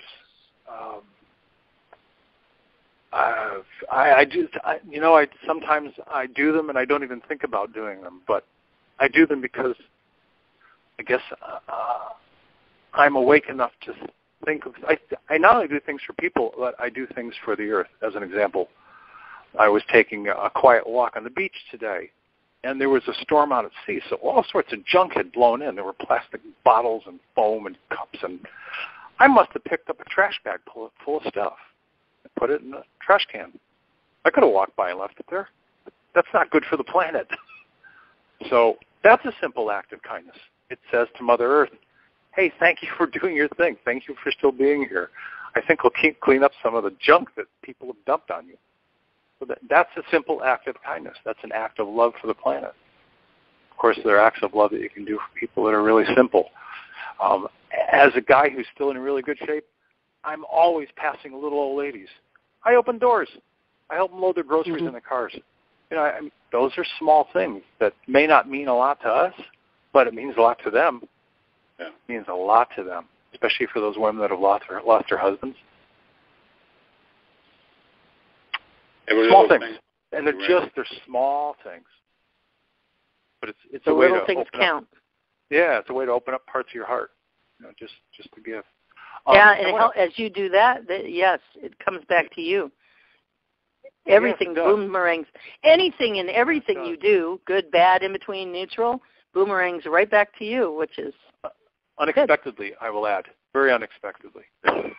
Unexpectedly, yes. Yes. Now, Tolec, can you share with the information you've gotten from the Andromedan Council? What's going on? Sure. Up to date here now? Yeah. A bunch of usually, and a lot of times I don't ask specific questions to them until somebody or a number of somebodies. Usually, if the number is 4 or more, I start asking them questions. People are asking me about this planet spelled Ceres, which is pronounced Ceres. So now I'll share a couple of these confirmation moments. Ray and I got on the phone, was it like 2 or 3 days ago? And I said, hey, Raymond, I want to tell you what I learned about this planet, Ceres, and some of the aspects of it and some of the people that are there.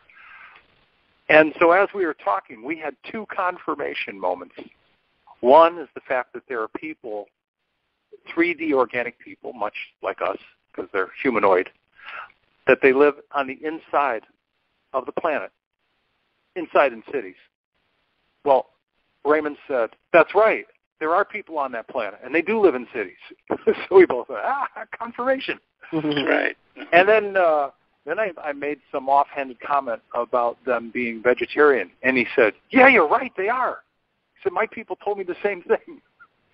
So we were just having like an innocent conversation, sort of catching up, and we were able to get 2 or 3 confirmations about this very planet and the people that live in it, each from different sources. Raymond has his people. I have mine. We both have the same information. Talk about excitement. I get excited when those things happen. Because they go, I have a strong feeling about it as well. Yeah, you do get excited. And you're right, Tolec. We get excited every time. We get excited every time we hear somebody talking about what our star people are talking about. Yeah. And we get confirmation on that. Yeah, it is an amazing thing. So the short version is these people on the planet Ceres, and interestingly enough, when I heard them tell me Ceres, I'm like, are you sure? Like, yes, Ceres. They said, kind of like a television series? Like, yes, that's the sound. So here's the tail end of this first story. Later on, after I'd written the whole article and posted it, I then went on the web to see what I could find out about this planet, Ceres. At the very beginning of the write-up on Wikipedia, it says, Ceres, Ceres, pronounced S-E-E-R-E-E-Z. I went, yes! Another confirmation. Because Wikipedia confirmed what they had told me about how it's pronounced. So that's 4 confirmations about the same topic. There are 3D people inside this planet. First of all, the planet is not a planet. It's a biosphere. It was manufactured. There's, on the surface, it's iron oxide, so it looks a lot like the red rocks of Sedona. Very, very beautiful. It has atmosphere. It has a blue sky. It has clouds. It has mist. And extending beyond the mist, there's actually an electromagnetic force field which protects that planet from any asteroid hits. There are also 4D and 5D people that live on the surface of the planet. All the details of this information are on the first page of the Andromeda Council website for people who want to read it. But in any case, I'm going to read the one paragraph which will essentially tell about the people. They live in complete peace. They are a simple agrarian society by choice.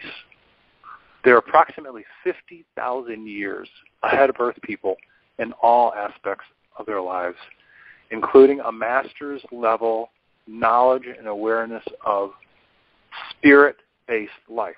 So they have a keen knowledge and awareness of life at 4D, 5D, and above.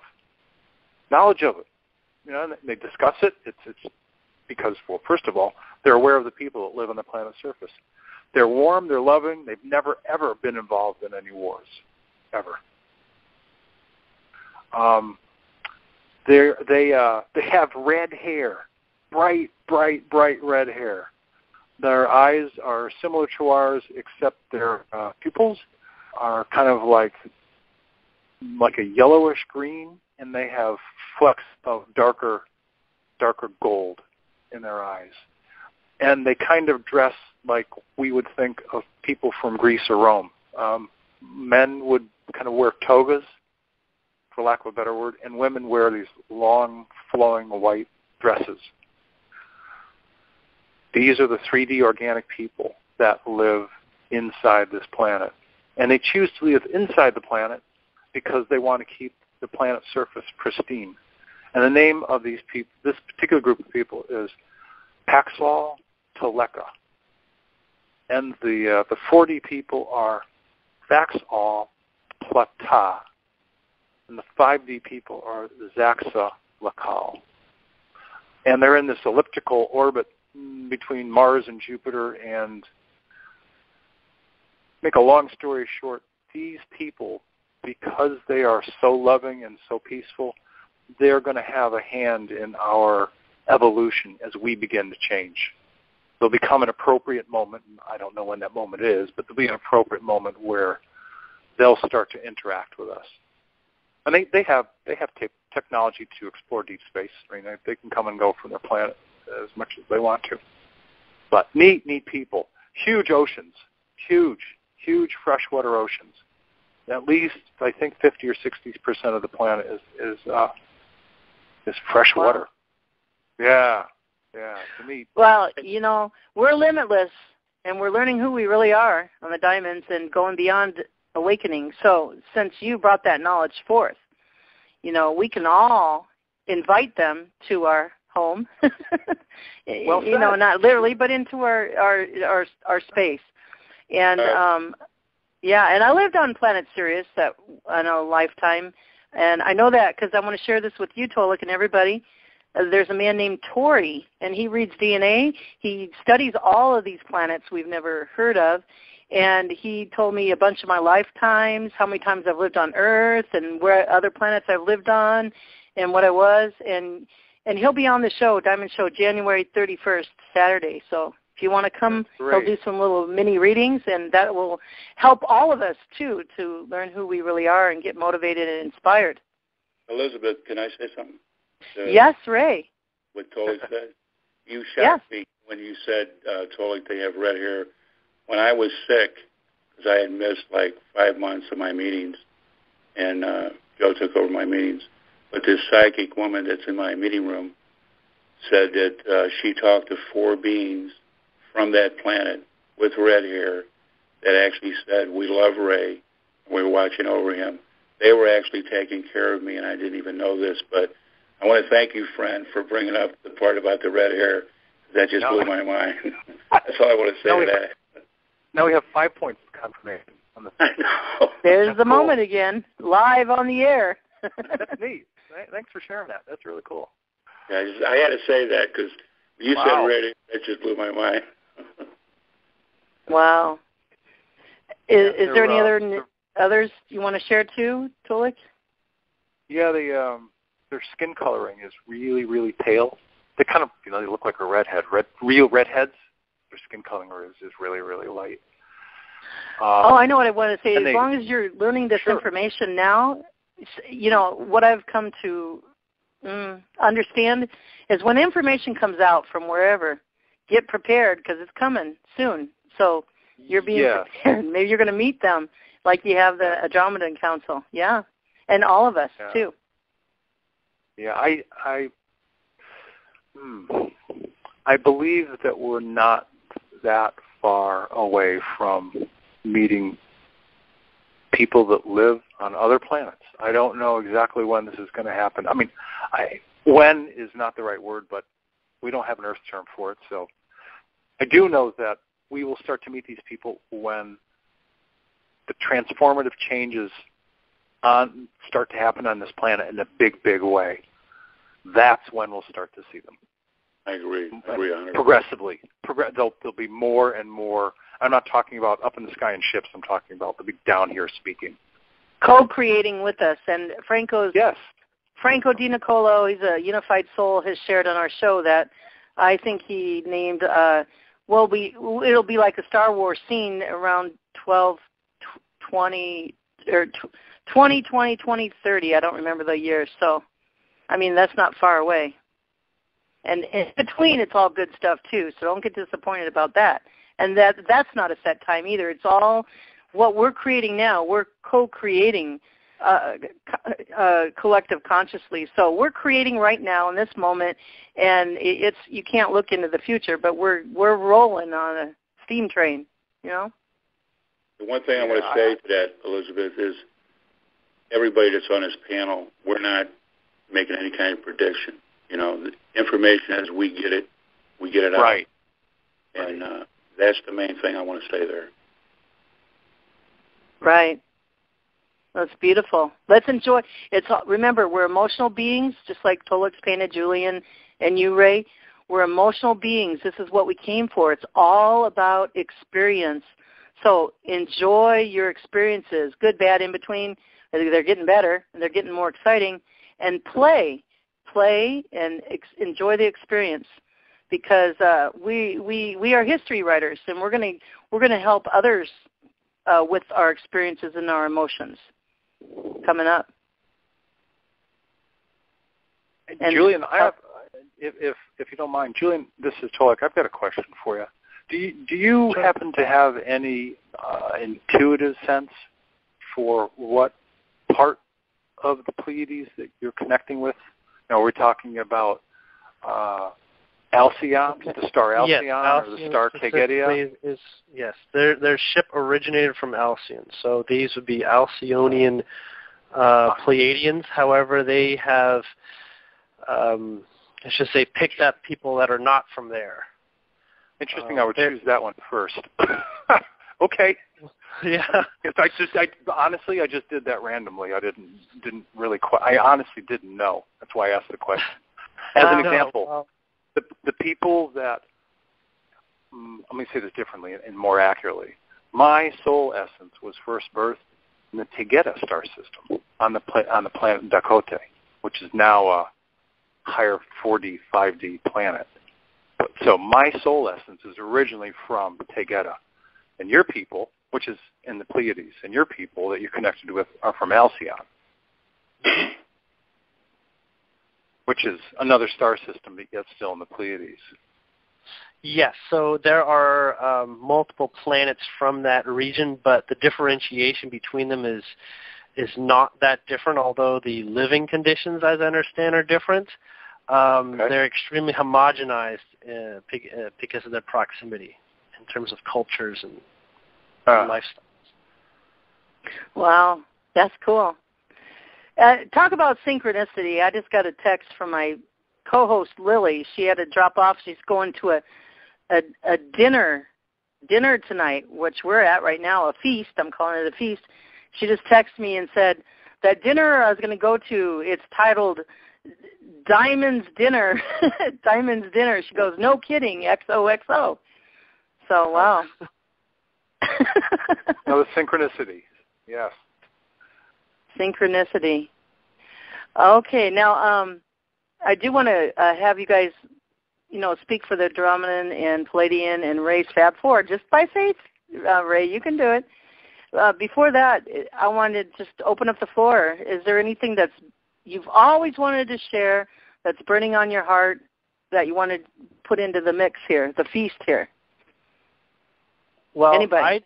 I wanted to share that just a thanks to Tolec, as you were very instrumental in the vibrations that made me even believe in any of this. You're kind of like a significant initiator. Yes. And that was, it really broadened my horizons, and I feel that, maybe it could have been someone else, but in this case, for me, you definitely helped me begin to open up. I probably would have gone much longer before being, in that place where I said, well, I get telepathic communication from guides and things like this. Why should I not be able to contact whoever's nearby? And so it was very influential for me, even though it was some time ago, but it was a big part of my path. And I wanted to thank you for, whether consciously or unconsciously, being in that role, in that position. Well, thank you, and I'm honored to be able to help. When Alfred, this is an interesting story, but he's the wizard. Yeah. When Alfred, this is back in late summer of 2011, he posted a story about somebody, and I forget his name, I think it was Michael something or other, who was a super soldier, and he was talking about the beginning of World War III. And so I saw that, and I said, not quite. So I contacted Alfred, and we started to talk, and he said, and I referred him to the website. And after he came back from the website, he was like, we can't do it. He said, I can't write an article based on me going to the web. He said, would you mind doing an interview? I said, what? An interview? He said, yeah, I want to talk to you about this. So that was my first experience, and I was a neophyte at this. I had to organize my notes. I had to plan. I was very studied about it. I think the first 3 or 4, I had to be very, very studied, because I had never done anything like this outside of the work realm. I had done this. I had been interviewed before and spoken publicly in meetings at different conferences in my career, but never about this topic.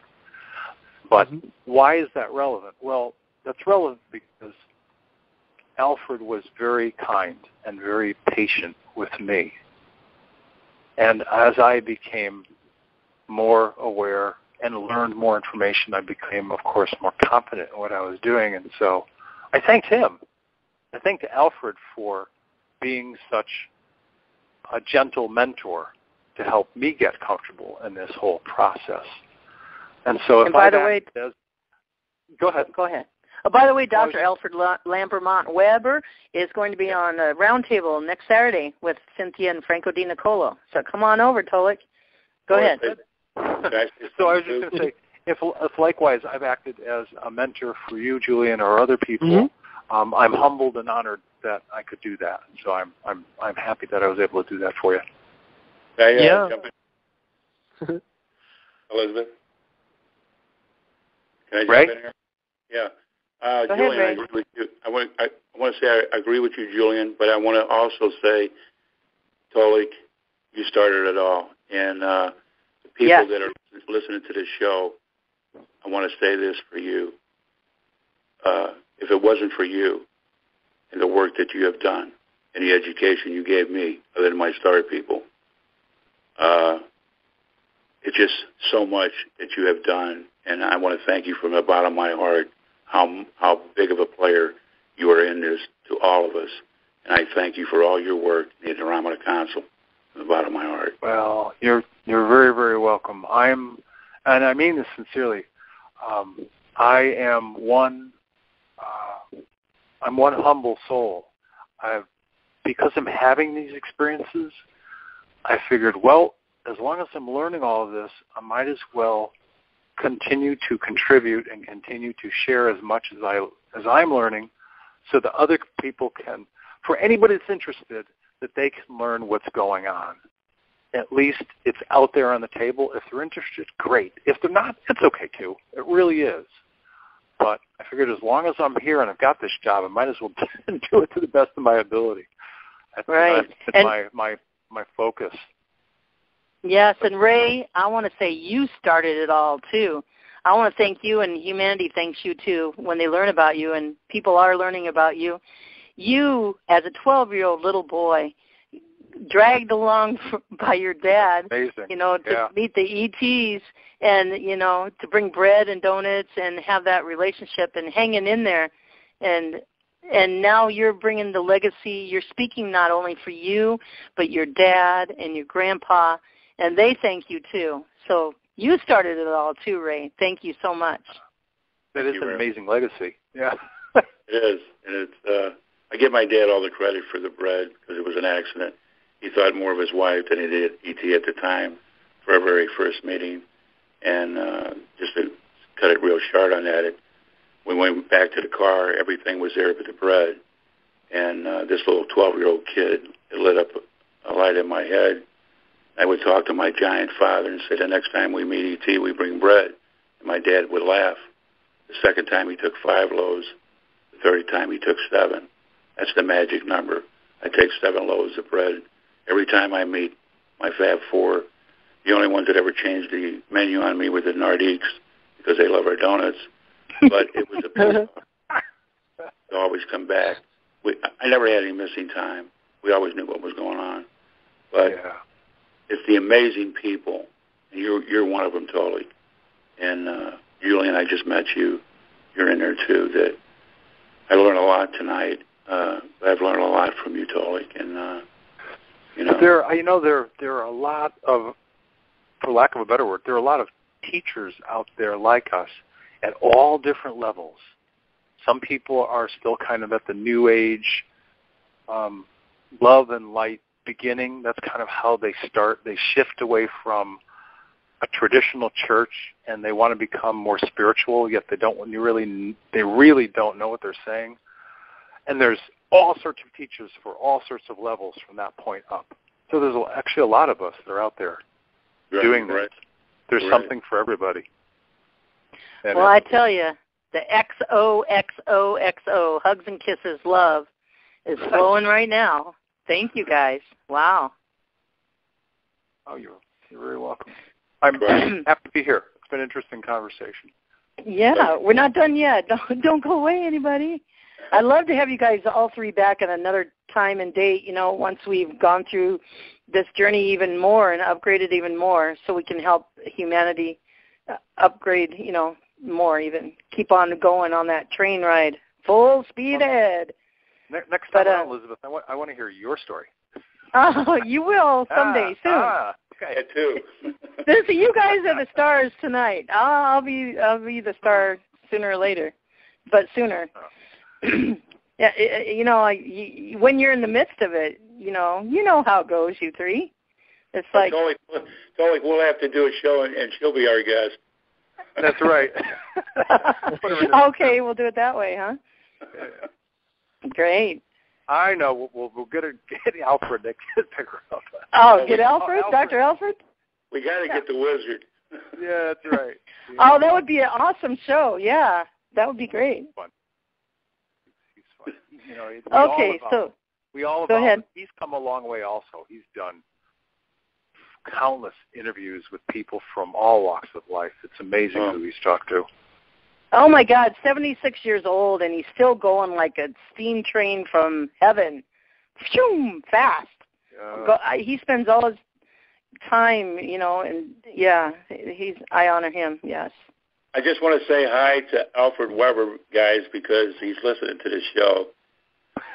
Hi, Dr. Alfred Weber, Lambermont Weber from Canada. We love you. Mwah. So what else is on the table? Okay, so I just want to say real quick, we were on a round table in Hawaii, and Dr. Alfred just was finishing up a live conference in Canada with Franco Di Niccolo, and he mentioned him on the round table, and so that's why I was spurred to get Alfred and Franco together along with Cynthia.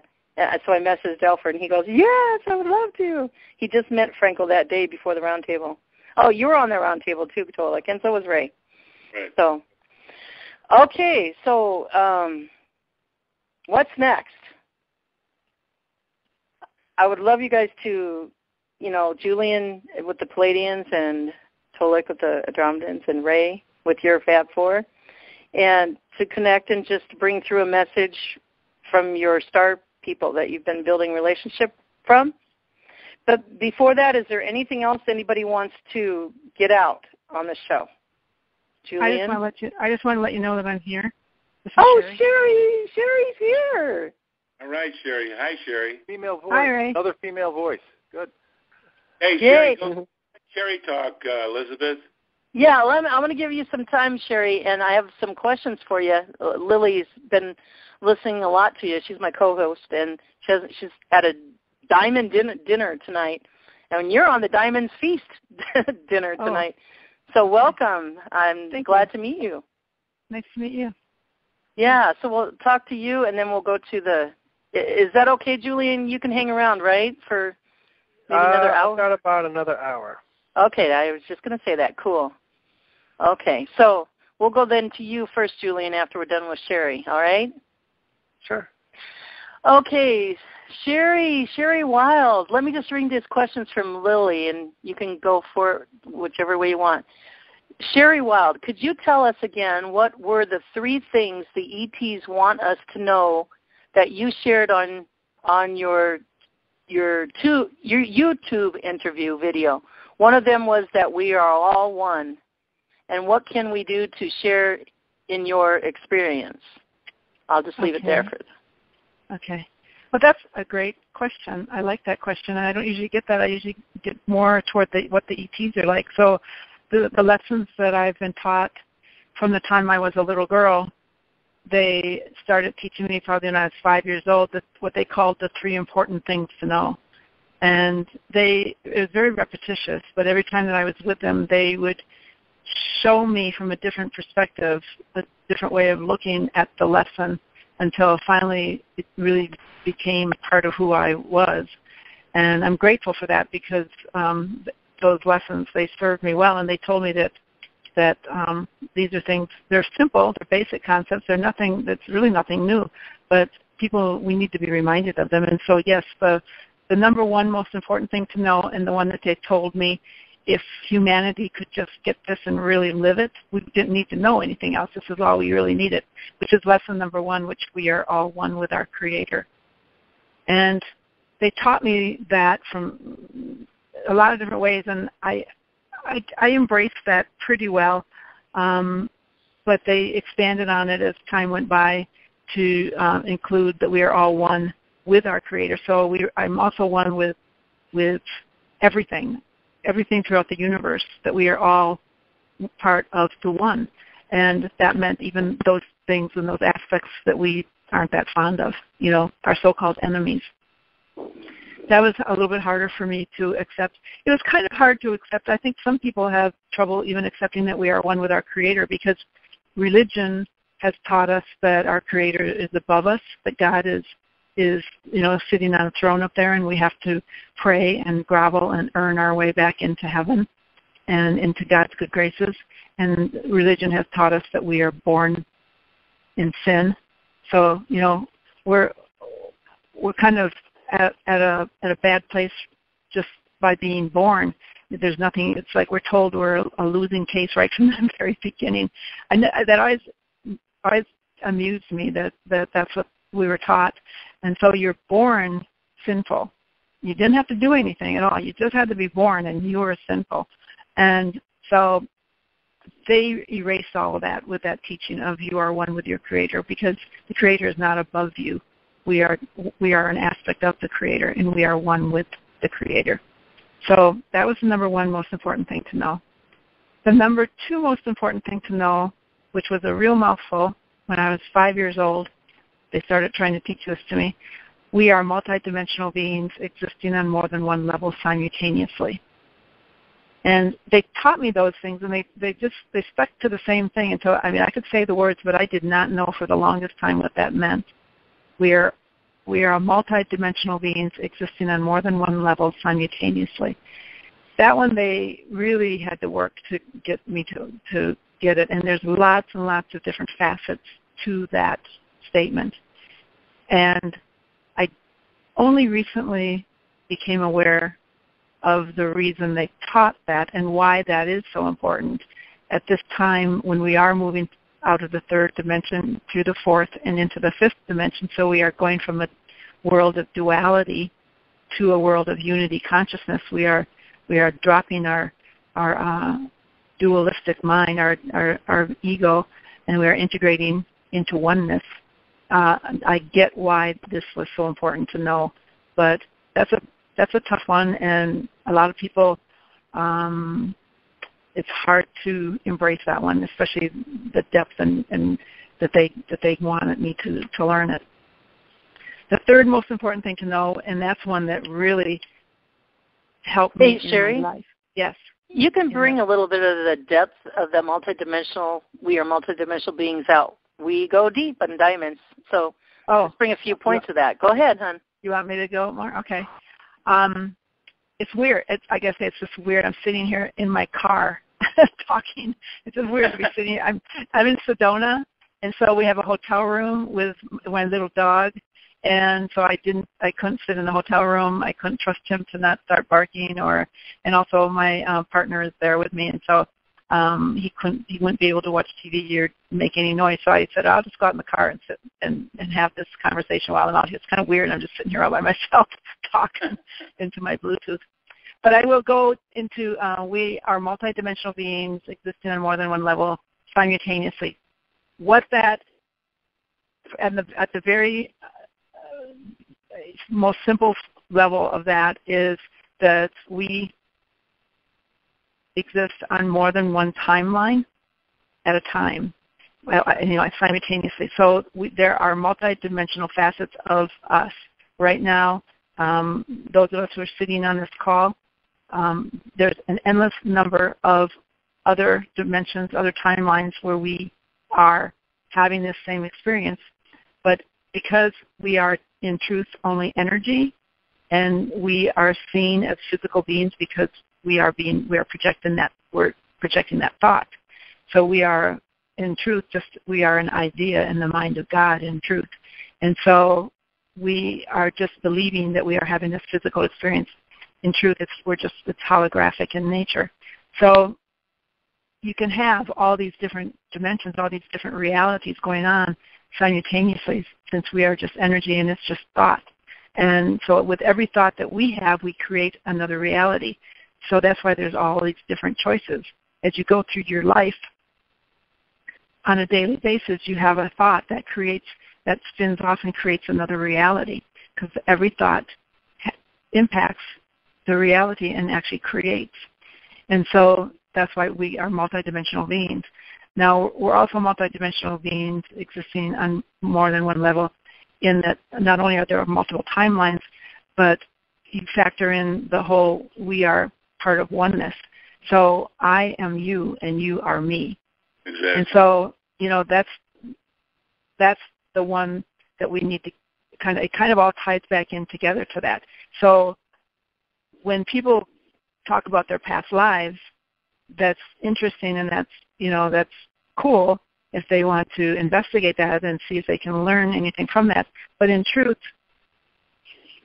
we really all were Cleopatra. We all really were. We can tap into any life that we want, because if you follow that energy stream, that life stream back far enough, you go back to source, and at source we are all one. And so you can follow that energy stream, that life stream out, and you can tap into what it was like to be Cleopatra. You can tap into what it was like, you can have that experience of being that energy, that life.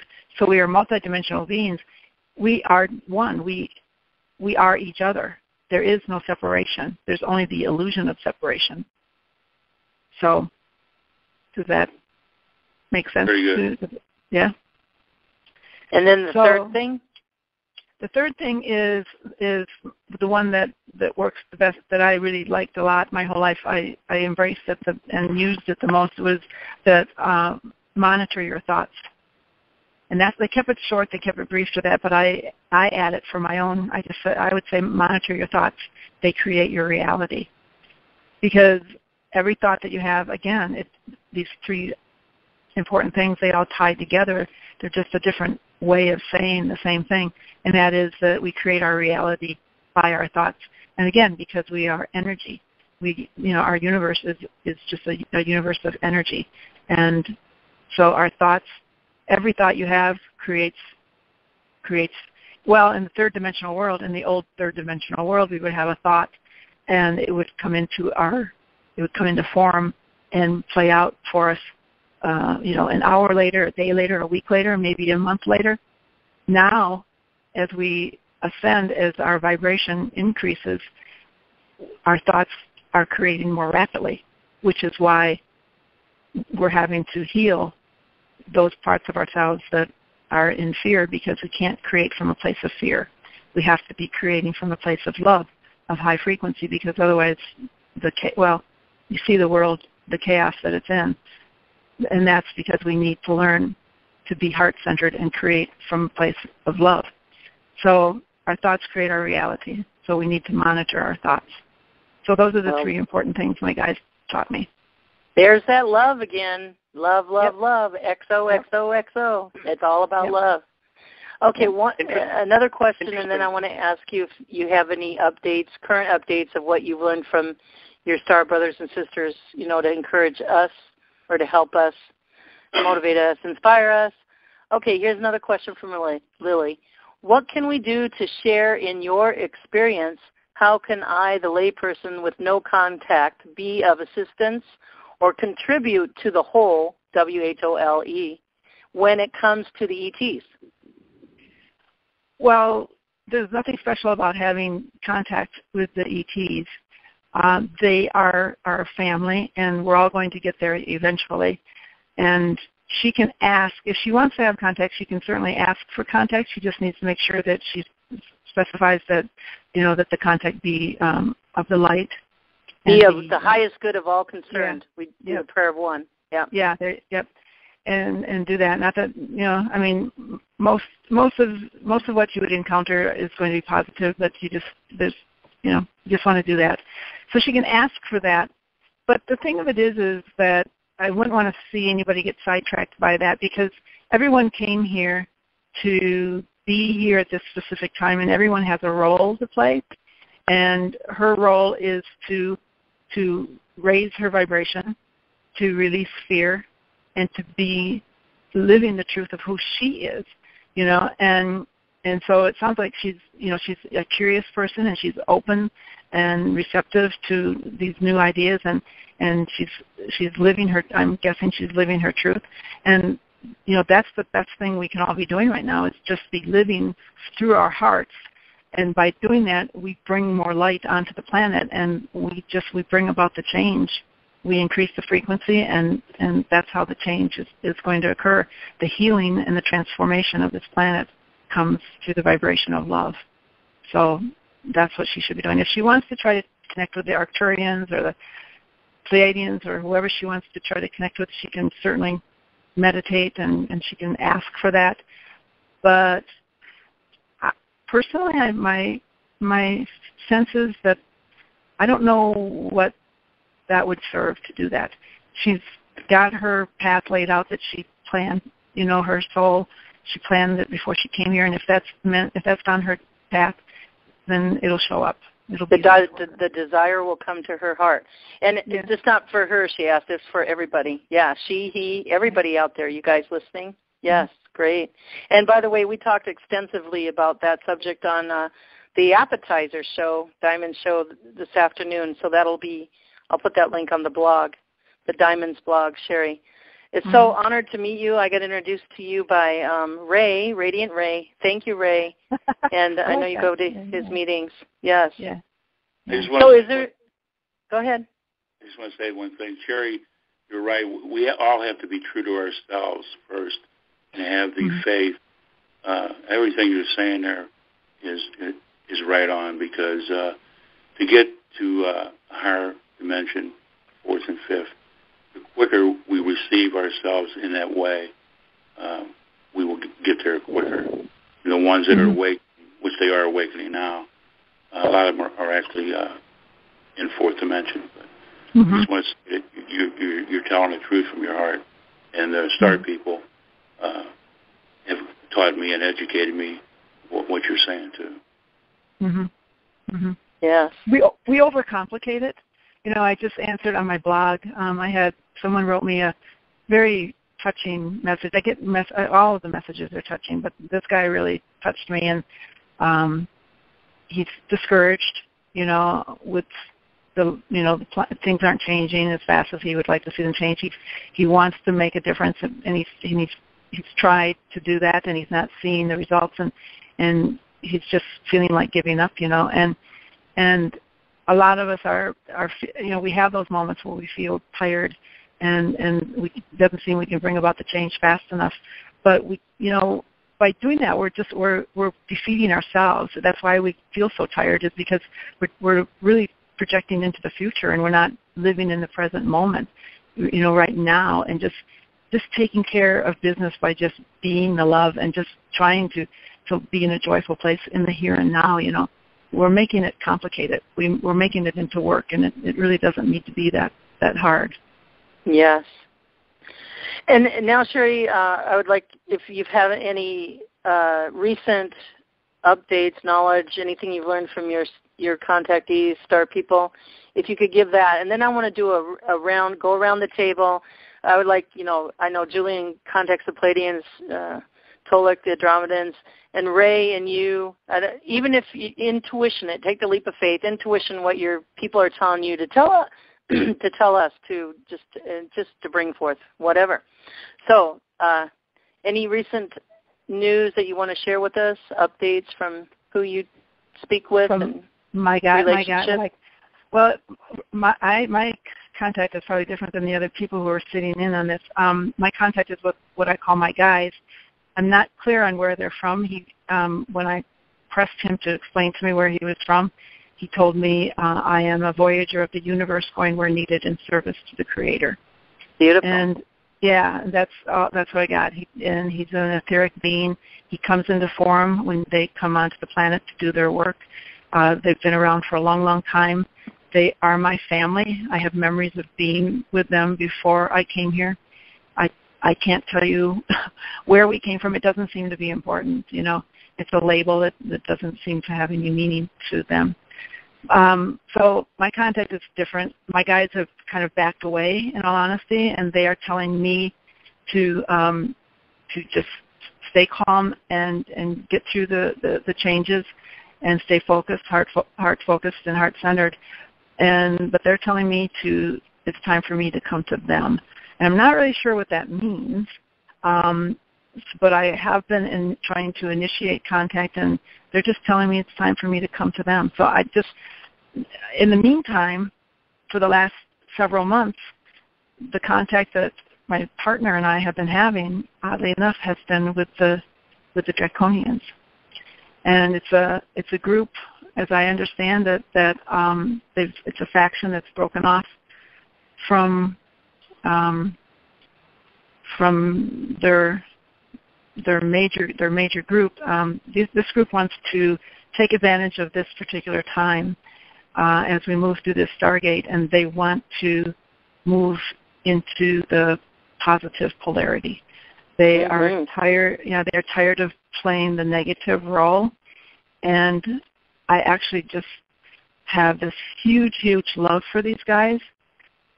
They're fourth dimensional beings, and they have an altogether different kind of energy than my guys, but they are very hands-on with Jim and I, and very present with us.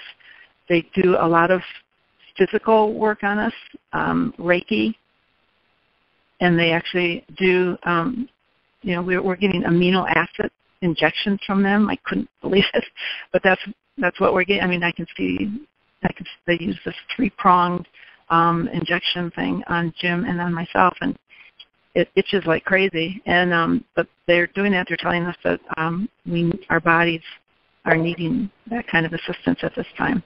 Don't worry, Sherry. That's kind of what I'm experiencing, and plus more, and I'll bring that out later. So I'm with you, girl.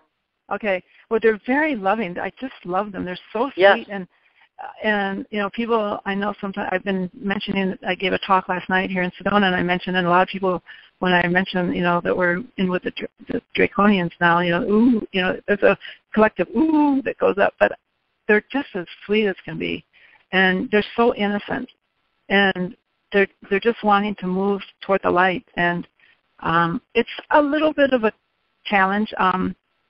Somehow along the way, there's been a few incidents that I wasn't happy with. I don't know if there's a renegade amongst them or if it's or what's going on, but I don't have the typical, abduction implants and all those. That's not part of my reality, but I did get an implant stuck in me, but I caught it right away, and they removed it right away. But that was kind of shocking for me. That kind of threw me for a loop. But we talked about that subject, just the dark energies. Well, they're just denser energies, and there's lighter energies. We're on the same spectrum. We talked about that and loving them. What the most thing is, it comes back to love again. If you can just love them, they're not used to feeling love, but they just melt. They just melt. They're like a child. I mean, this one guy was there, and when I just extended love to him, he just stood there, and I swear he just soaked it up and soaked it up and soaked it up. And it was like a child who had been wounded and hurt, and just, my heart just goes out to them. So it's been really a joy to work with them. And I just think it's bringing a lot of healing into the world. So beautiful. I feel wow. Privileged. Very privileged to do that. So that's Thank you for sharing that. Yeah, I'm happy to have the opportunity. I don't get to talk about this stuff too much. Well, like I said earlier, you can talk about it more. I want to get all four of you guys back in a couple months, 2 or 3 months, if it works out, and we'll even talk about, we'll have experienced more, all of us, even everybody listening, because we're all one, right, Sherry? Sure. That's right. Thank you. Thank you so much. And can you stay with us for just a little bit longer? I can stay for a while. I want to meet these other guys. I don't know them as well. I know Ray, who's been just a sweetheart. I love Radiant Ray. I think I'll use that. So I want to know. I want to listen and get to know these other guys. So I'm going to stay for a while. Well, I'm about ready to bring on Julien and then Tolec and Ray and you. And if you guys can just okay. Take a deep breath, Elizabeth. All right. So if you could just *6 to mute out, and then it's *6 to mute or unmute.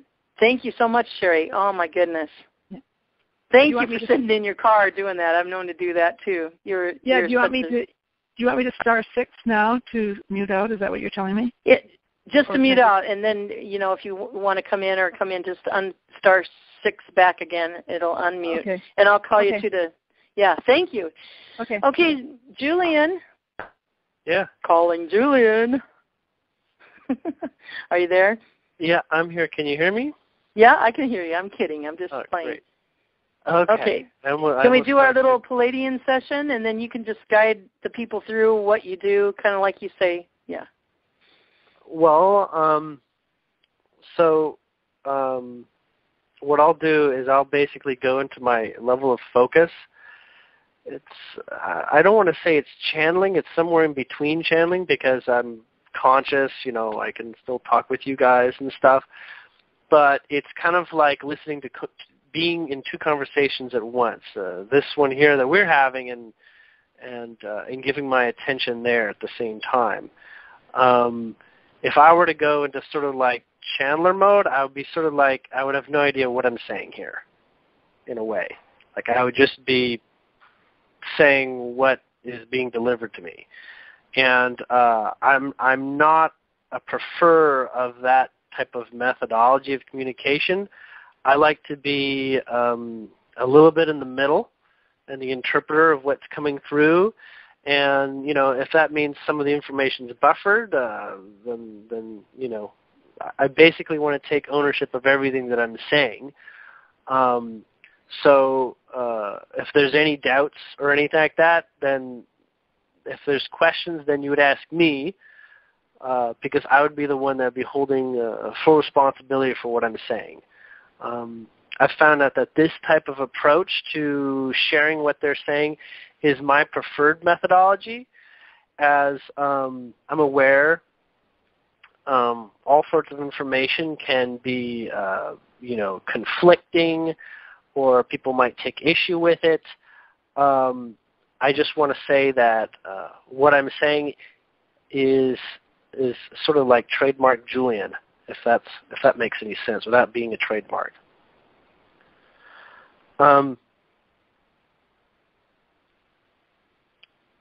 Okay, I have 3 people that have been listening in on this whole talk, and they were expecting a chance to speak, so they kind of prepared something. This isn't exactly like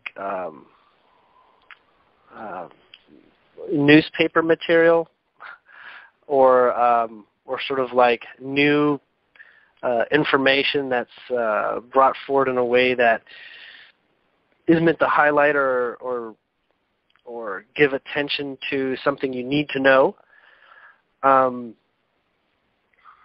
But they had several comments about what had been shared during the show, and with regards to the other guests. Just give me one moment.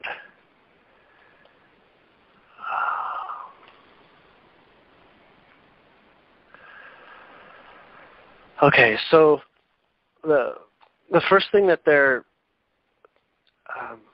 trying to make clear in my head right now, in terms of what they picked up on with regards to my thoughts when I was listening to Tolec, and my thoughts with regards to my going over memories when he was talking about hearing what he had talked about before and other material that he's been putting out over the years, is they want to give what they call their big stamp of approval on Tolec. Like they're giving, if they could give 3 thumbs up, they give 3 thumbs up. Because there is something to do with this sort of preparation that you might use the word disclosure for, but there's this sort of like setting the blanket or setting the sheets on the bed. There's this helping unruffle and clear the air, and to sort of set the setting that a lot of people, such as those here who have had contact, or whether they're aware of it or not, they're doing this. They're making contact more comfortable. They're making it more ready, more palpable, and bringing that experience, maybe not direct experience with the other races, but in this sort of like baby steps towards contact. We want to acknowledge how significant and how important that is, as that bridges the worlds. You can say that they are from, and that we exist in. And they're saying that this is, on some levels, it's a very large responsibility, but we haven't been taught exactly what kind of responsibility that is, because the way that we use the word responsibility denotes pressure, but the responsibility is more in the realm of saying and expressing what you need to do and expressing what you need to say and being that authentic person, as that is the only way that this information is really going to make a difference, is to be yourself and have that courage to be yourself, even if there's no way to give evidence. It's this place where you being yourself is the evidence alone. Now, one of the things that this one's acknowledging is that we have this term on Earth that they say is very difficult to work around, and that is this word being called crazy, or the word crazy, as that can be used to basically abolish all of someone's nature and expression and what they bring forward. You just say, oh, that's crazy, and that's how someone can basically break down all arguments or anything that you present. It is something that they notice is used for when someone is not ready, or something goes over their head, or if the information that someone has to share is going to fundamentally shake up someone's life more than they're ready for their life to be shooken up. And they're aware that as they come forward through people like us here, that it takes a great deal of courage to be in that place to speak that truth and what has to come through. It can only come through because the heart is knowing that this is part of our role or one another's role. And this message isn't just for us here presenting on this talk today, but it's also something to note for the listeners as well, that presenting where you come from and being honest with others as well as yourself is a very, very powerful way of living. Living with your heart.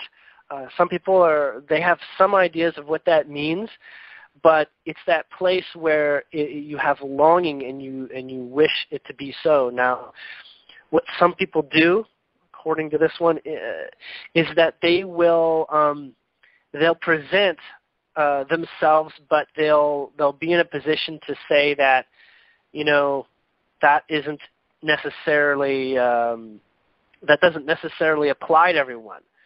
And from that place where, for instance, I tell something that a Pleiadian would be telling me, and I tell you, it's up to you to determine how real that is for your experience. And you might say it's up to you, listening to me, to determine if I'm having, what is a real connection with a Pleiadian or not. On many levels, that creates a divide of my reality and yours if you have to question what I'm going through. But the point that this one is bringing up is that irregardless of me having this experience or someone else having an experience that you may not be able to explain, you may not be able to be ready for, it's important to, if it's come into your life and if you realize that you're attracting it, you will have information that can really substantiate parts of your own life. It may not be the whole picture. It may not be the deliverer of the information, and it may not be the way that you might have asked for it to come through. But oftentimes it's the message alone. It's like, hear the information for where the information comes from. And this one wants to reiterate again how precious it is for people to speak their experience and speak their truth and their perspective on reality. As whether the information even is of value in one way or another, it is showing and reflecting that authenticness of being that is within everyone's hearts to want to be authentic and to want to experience and share who they are, what they're going to say, even if they don't know if it's going to be received. As long as they're expressing, then that's the basis for which action should be taken. It's almost like, tell people what you want to tell them, but know at a paramount level that you're doing it for yourself because you feel you must, that you've got to get this out or something like that. That is, recognize that it is your expression that has a really, really high value in that way too. So anyone that's listening, there is what you might call a need for this kind of courage to share on levels that you're not familiar with how it will be received, but to just begin doing that and begin, just basically taking that leap of faith that you will be met with the types of experiences that will match your authenticity. And you will find others of a similar level of authenticity and perhaps on a similar level of experience, similar-like experiences. And that itself can create a landslide effect of meeting those people that you really can be yourself with and can really, express what's in your heart moment to moment. That's a very powerful way to experience life. I know that was a bit much, but I almost don't even remember what I was saying. But Julien, could you just describe what that being looks like and what they're dressed in? And I want to say beautiful. Beautiful. Go ahead. This one's being called Silvias. This one actually has pointed ears like an elf. Wears kind of what you might think of as a long robe without arms, like a giant poncho, but it's green and very silky, and it goes all the way to the floor. So you don't see arms or legs. You just see the shoulders and shape. Has platinum hair that's sort of slicked back and sort of is very straight and hangs behind. And this one has, I wouldn't say this would be considered mascara, but this one has very pronounced eyes. And reminds me of slightly Asian-looking eyes, and in the way that they're kind of like more closed than your typical human. This one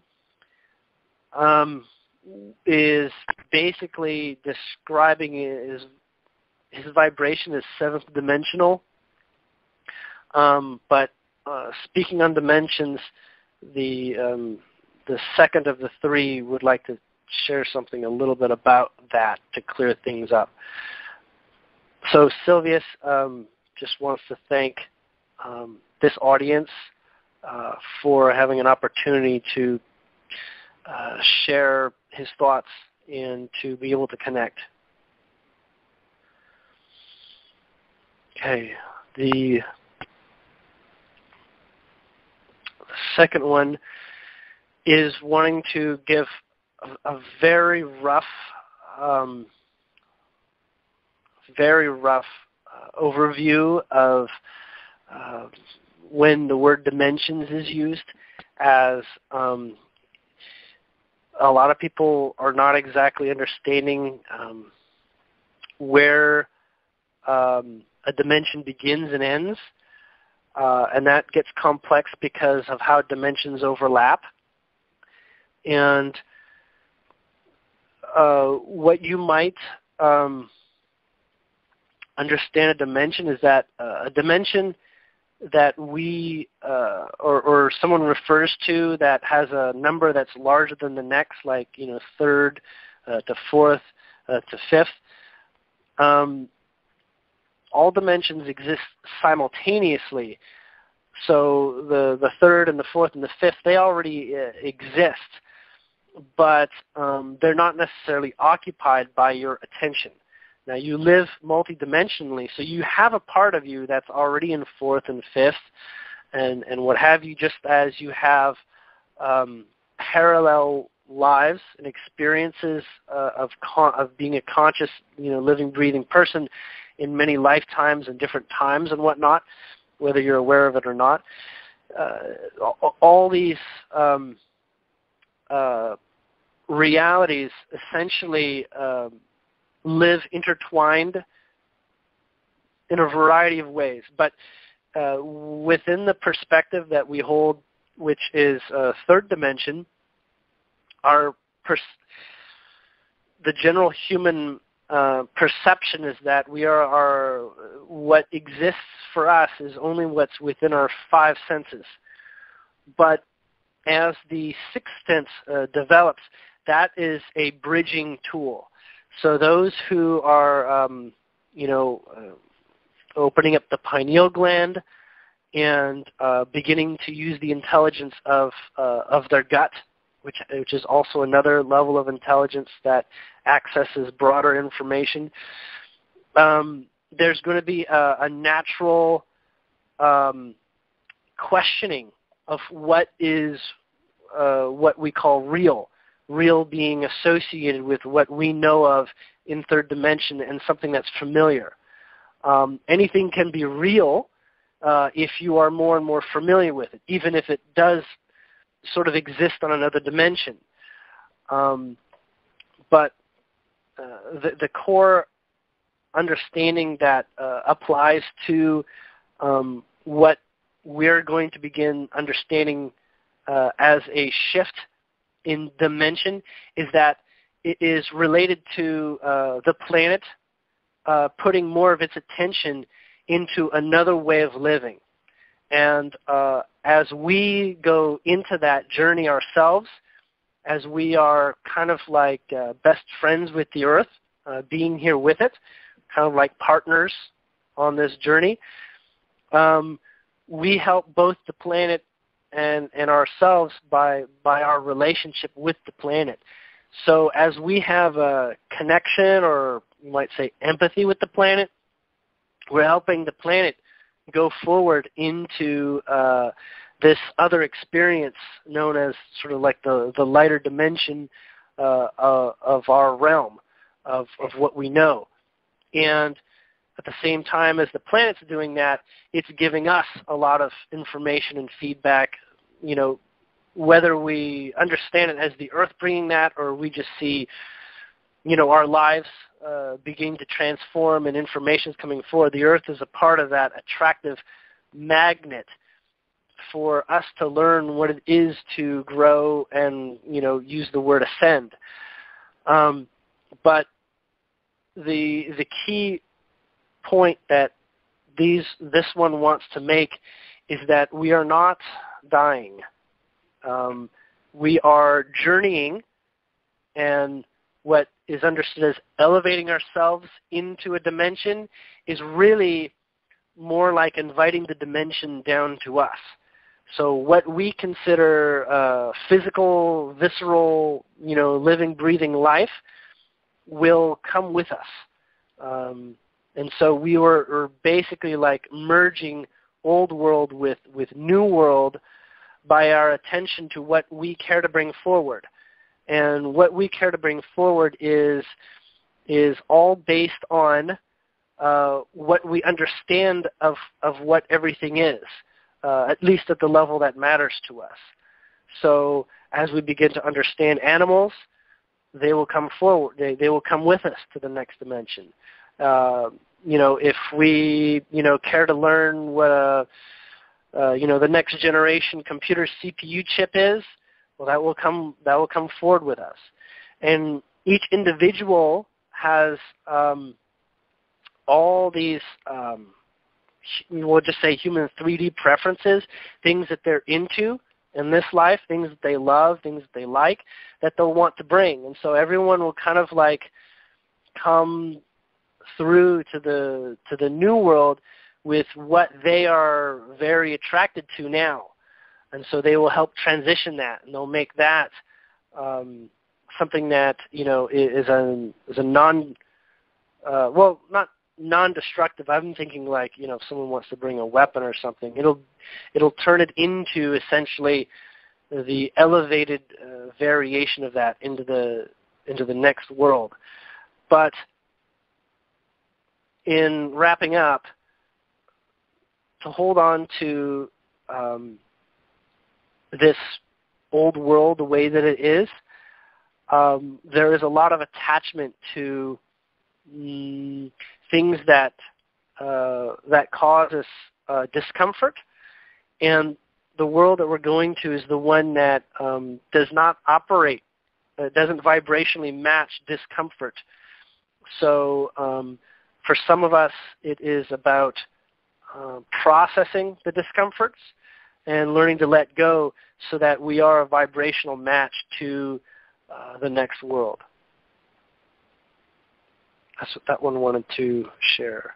Can you say the name and what that one's name is Pietra. Like, say that again. It's like Peter, but with the R and the E reversed at the end, and then sounds like Pietra.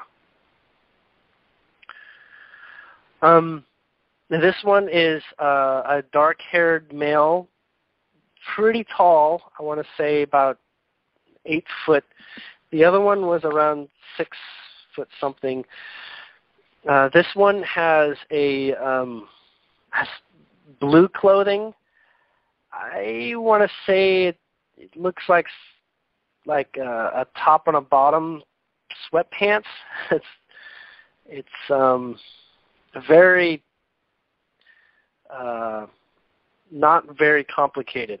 I want to say I can't see the full details, but it's very much like wearing a sky blue, bright blue sweatpants and sweatshirt without having cuffs, so it doesn't like have elastics at the ends. This one specifically works with the group of Pleiadians that do time travel and do time travel on Earth. I want to say, well, this one is definitely in what would be the organizing structure or command structure of that. It doesn't have a direct translation to something that I know. But anyways, is involved in that management. The third one says she has a very short message. Okay. She wants to say that there is a lot of really heavy information that's going to come through this year that's going to feel heavy. It can be, it can jeopardize what we understand as our comfort levels and our sense of security. In some cases, our sense of survival. But it's going to come through in very momentary types of ways. She estimates, this is somewhat of a prediction, in that she knows that a lot of individuals throughout this year are going to go through some very heavy shedding and are going to be faced with a lot of things that they're actually ready to let go of. So if something particularly intense is coming up for you, it means that you do have the opportunity to let go of it, that you don't have to be in fear of it any longer, that if it does come up for you, that is because you are ready and you do have the capacity to, don't want to use the word deal with it, but deal with it in such a way that you come out much more liberated. The process for this will be supported by finding ways to bring your mind into a state of clarity, whether you call that meditation or taking deep breaths or finding a way to hold yourself in a capacity of knowing that you are supported on many, many levels and dimensions by angels and guides, and and the one that you are with all as God, that nothing should be showing up ever that you are unable to process. And when you calm the initial intensity of your anxiety, you can begin to open up the horizons as to what you actually have a capacity to perceive. As going forward into further dimensions after this year, that's what life is like, is to have a broader scope, to have a greater sense of flexibility in what is capable and what is possible, as there is always ways to move. It's kind of like saying 3D mindset is like a maze, but 5D mindset is like a buffet table, and you just have various ways to experience, and it just comes down to which way would you prefer to experience it, knowing that you have many, many options. That is all that this one had prepared to say. This one is Zonthia, like Zonthia.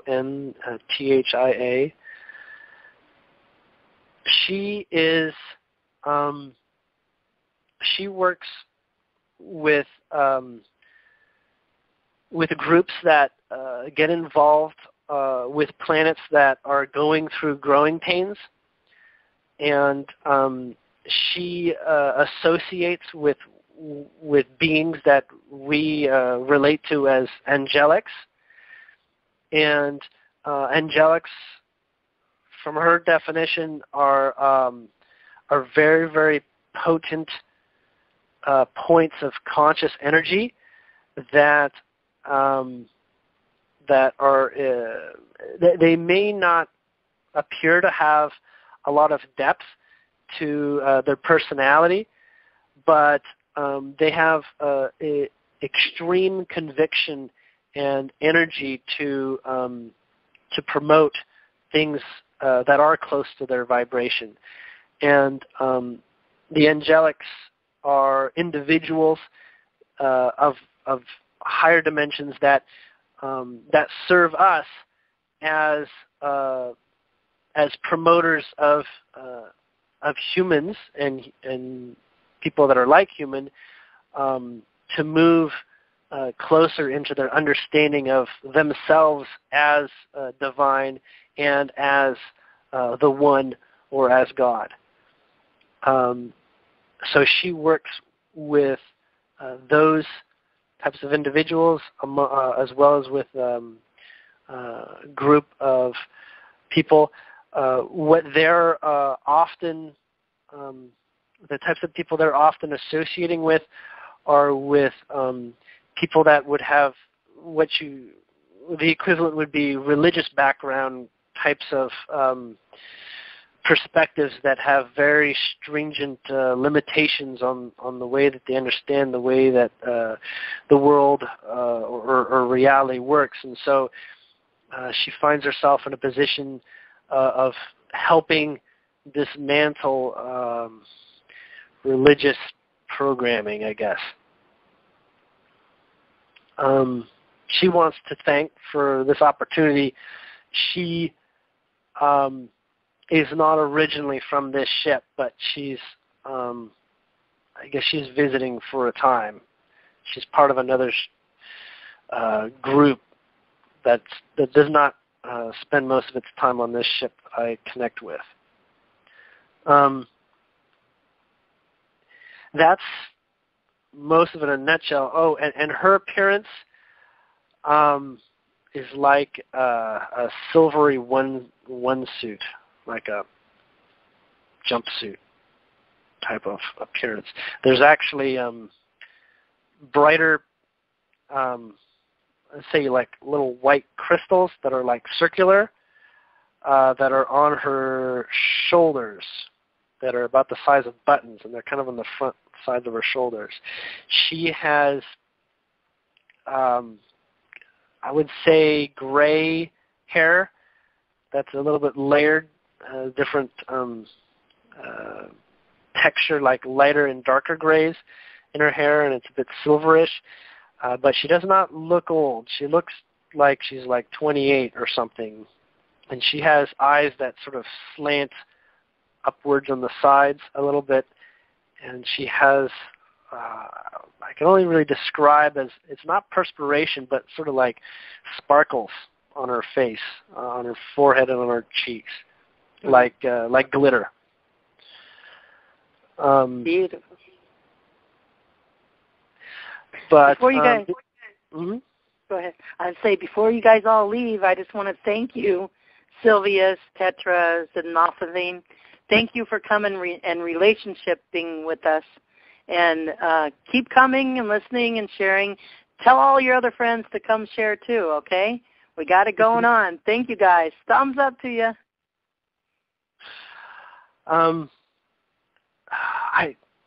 One day I will figure out how to share over the air where you can't exactly see me what I get when they smile. It's this smile that comes with like this whole like pitcher of heart juice that is like super Kool-Aid or something, and it's very giggly and very adoring. It just feels like when a mother is holding, her 2-month-old baby, and is absolutely so in respect and love and adoration. This is how they're sort of projecting to me right now. So it's it raises my temperature. Like I'm almost like so warm, my forehead's sweating. But, hey, Julien, I want to ask, how am I doing on my camera? Do you guys know about my camera? Am I doing okay? I don't know. So there is such thing as highlight reels where they capture moments that are worth repeating to other people to observe. And what I'm being told is that your life tends to have a high propensity of showing up in those loops. As what? You show up out of like the list of highlight reels. There's parts in your lives that show up a little bit more often than others in terms of things to look at and to gather ponder on. Back. So. Wow. I'm sorry, I got to get going. I want to tell you, Julien, and all you Pleiadians on the observation ship, namaste. Thank you, thank you, thank you. Namaste. Yes. Thank you. And Julien, what a wonderful jewel, diamond you gave us today. Thank you for what you do. Thank you.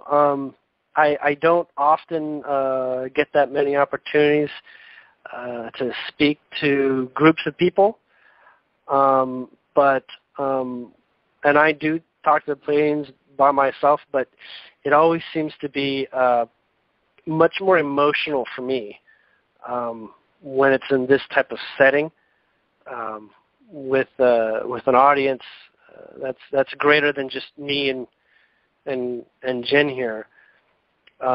So I thank you for having this forum and this space for me to experience this as well as for them to come through. So thank you.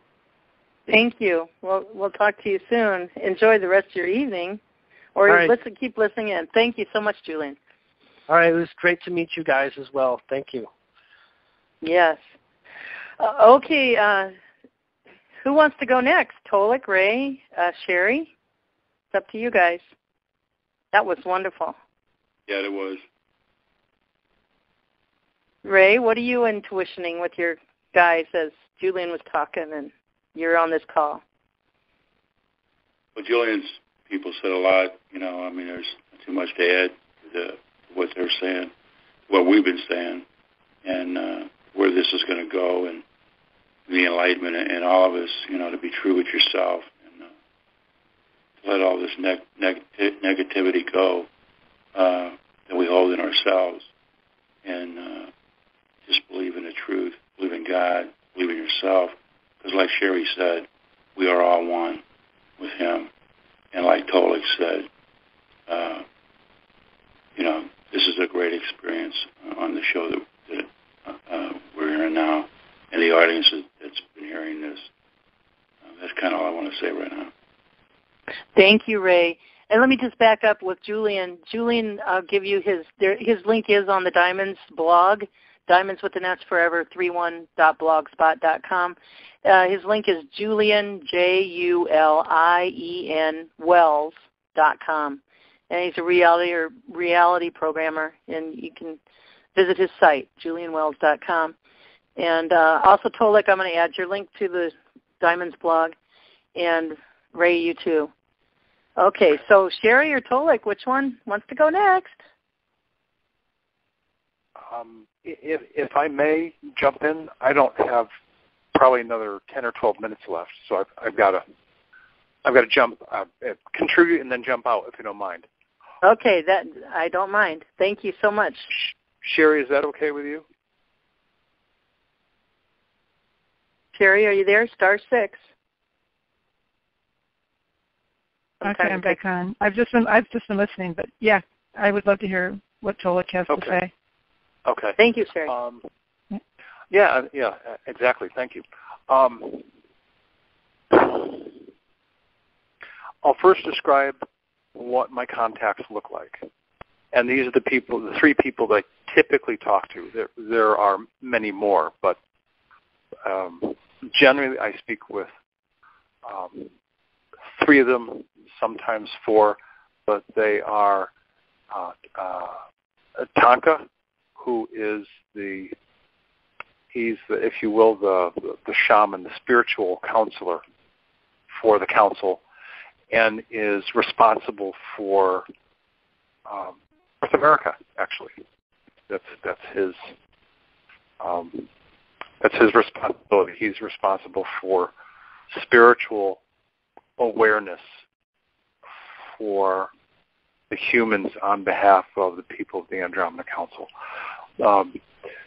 The gentleman that is the commander of the primary Andromeda Council biosphere, he and Tanka are both from the same planet that I'm from originally, which is the planet Dakota. And Dakota is the planet of origin for the people who are the Native American people. Dakota, Comanche, Hopi, and others all across the states, and likely other places as well. So those two people are originally from the planet Dakota and the Pleiades. They are now sort of like mid-level. The third person is Vice Chairwoman Tanya, and she is the Vice Chairwoman of the Andromeda Council. There are at least 4 people who hold, if you will, executive management positions, because, to make a long story short, the Andromeda Council is comprised of 12 senior member planets representing their star systems. It's very much like a galactic United Nations. And so there are also people. So you have, I'm tired. You have ambassadors and diplomats from these 12 representative planets. And then you also have people like who work at the UN who are the chairwoman, the vice chairperson, the secretary. Well, these people that I'm speaking and communicating with are primarily non-voting management members of the council. They're my contacts. So you've got Tonka, the spiritual advisor to all of the people in the United States, if you will. You have the commander of the primary Andromeda Council Biosphere, and we have Vice Chairwoman Tanya of the Andromeda Council, and she's second in command. And essentially, when I communicate with them, most times I see them as what we would call a headshot, sort of like the bus line and up. Tonka and the commander of the primary Andromeda Council Biosphere look Native American. They have black-colored hair, which is long. It's usually pulled back when they're working. They have somewhat mocha skin coloring.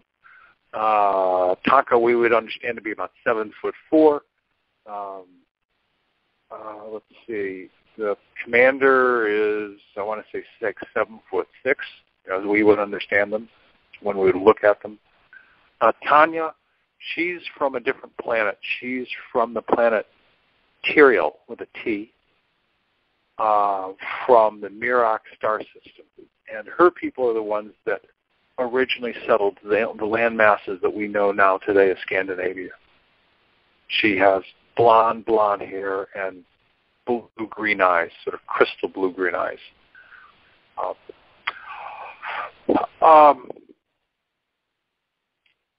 What I'll do is sort of combine their thoughts and just pass forward a pretty simple message, because there's a lot that's been covered by a lot of people here tonight that have been all contributing, so I don't want to be redundant.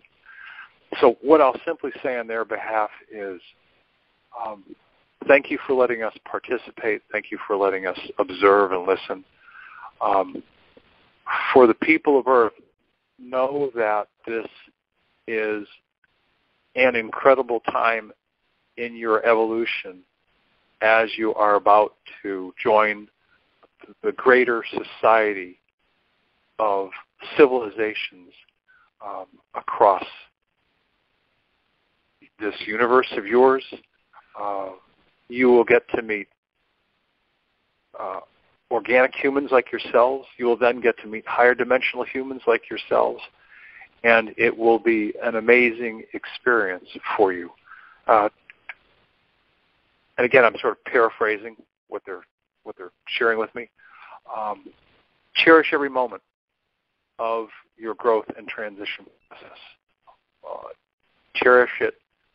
Treat each other with kindness, and understand that everything will be okay. Everything is going to be all right. This planet, which you call Earth,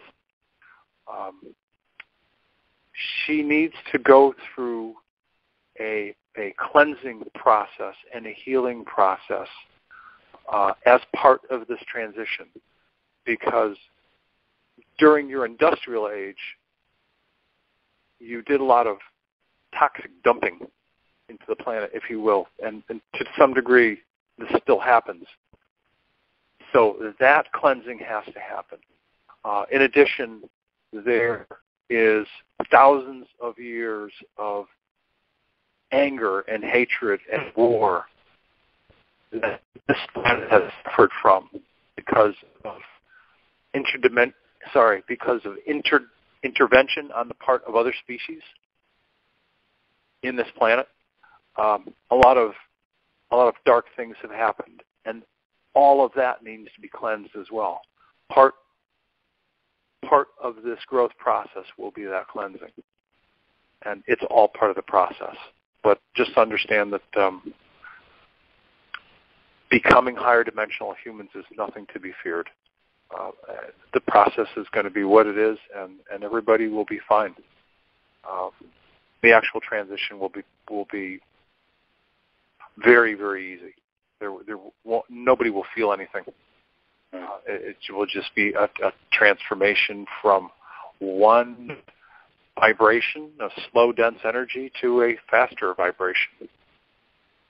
And that's again, I'm sort of combining all of their thoughts as they're sharing them with me, and that's pretty much what they've said.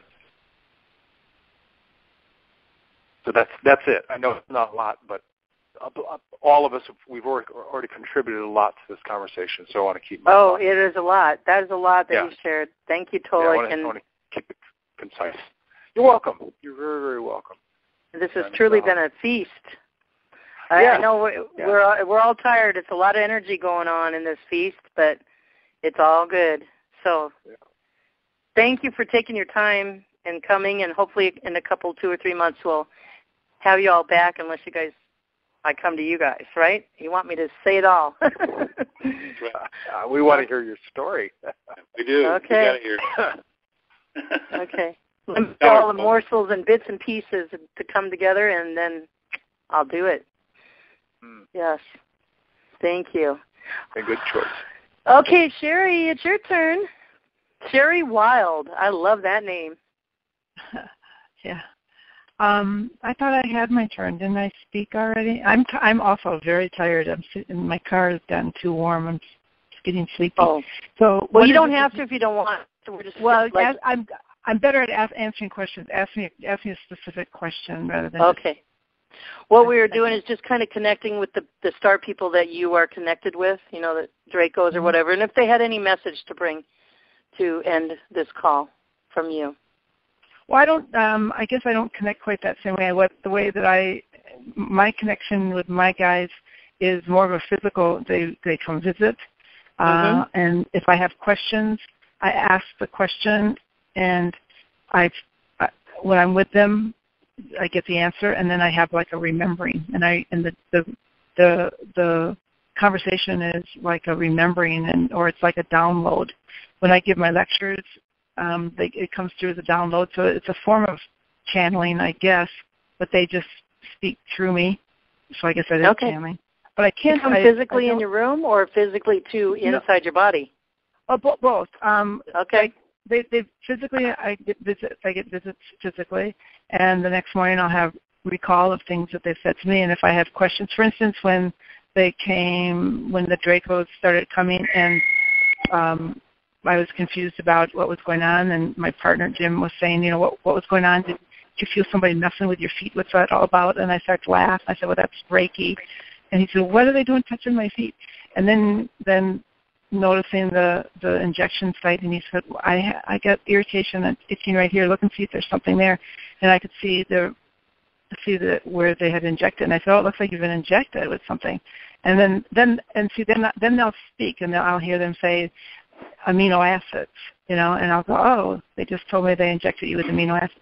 So my interaction with my guys with the ETs is way different than what I'm hearing from Julien and from Tolec. It's more, they come usually at night, sometimes during the day, and then I have a remembering of it, or they give me information in the form of a download.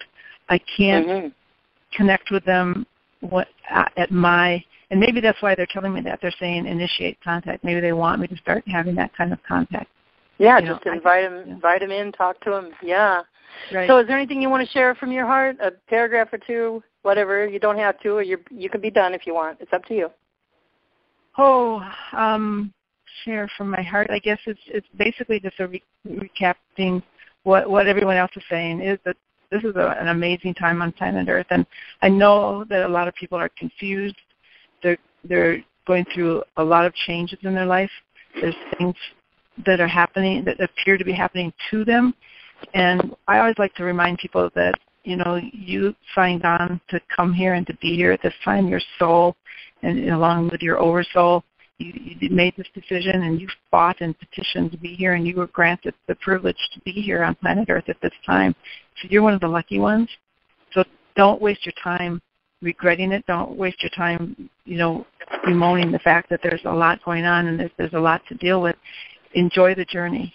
I think what Tolec just said was beautiful. It's all going to be okay. I think there's just a lot of chaos going on, and we get frightened. The financial situation, we're preoccupied with that. We're preoccupied by the wars. We're preoccupied by so many different things, and time is collapsing, and we all feel very frantic that there's not enough time to get everything done. It's just, there's a lot. But the people, the souls on this planet that chose to be here you came prepared for this, and you have everything you need to be able to deal with it. And we just need to remember the truth of who we are and know that all is well. And it's a wonderful opportunity. It's something that your soul wanted you to experience, and so embrace it. Embrace it. And too many of us are wanting to just be there, like it's a destination, like it's a trip, and we're going from, like we did from Wisconsin to Sedona. You just want to be there, and instead you forget to just be in the present moment and just look out your window and take in the view and just enjoy what's happening now, right now. And don't be in a hurry to get. Don't be in such a hurry to get somewhere. There's nowhere to get to. This is it. This is the ascension. This is what we came here to experience. Exactly. Very good, Sherry. I just want to say too, Elizabeth, the Fab Four have been listening to your show, and the great people on this, and Tolec's people, and Julien's people, and the information that we've all said tonight, it's so overwhelming, and we're doing the right thing and saying the right thing for them, and that's what they enjoy most about all these people.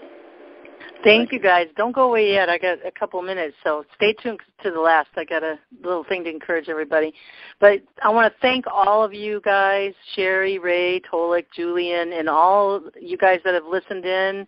And I wish we had time to take questions, but it's kind of late. But we'll do that another time. We're going to have more interaction with everybody that comes. And this is reference number 200 pound. You can listen to it right after the call by dialing 209-255-1099, PIN number 883267 pound, and I'll ask for a reference number. You put in 200 pound sign. And don't miss the appetizer show, which was really good, and that's the same recorded number I gave and same PIN, and that'll be reference number 199 pound. I want to thank all of our galactic families, star family from all dimensions, all time, space, and all of you guys here on Earth that we're doing this all together. Thank you, thank you, thank you, and we're co-creating even now. Now is the word. So thank you, guys. And stay tuned to next week when we're going to have Dr. Alfred Lambermont Webb. I love him so much. And Franco Di Nicolo, a unified soul. I love you, Franco. And Cynthia Rose Schlosser. Oh, I love you too, girl. So that's going to be fantastic too. So namaste to everybody. And let me finish with this. I love you all. Remember, love conquers all. Love conquers all. If you remember anything, love conquers all. Just be in that now moment and remember love conquers all in that now moment, every moment. Enjoy the rest of your weekend. Here we go. Okay. Hey, take care. I can see clearly now the rain is gone. I can see all obstacles in my way. Gone are the dark clouds that had me blind. It's gonna be a bright, bright, bright, bright, sunshiny day. Gonna be a bright, bright, bright, bright, sunshiny day. I think I can make it now, the pain is gone. All of the bad feelings have disappeared. Feel the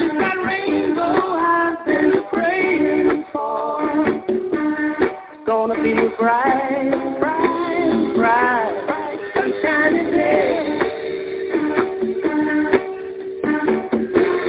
Look all around, there's nothing to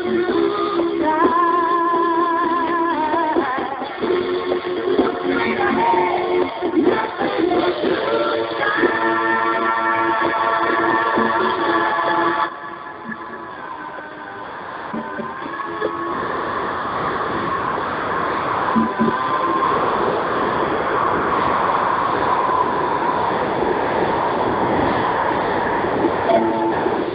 I can be breathing now, the rain is gone.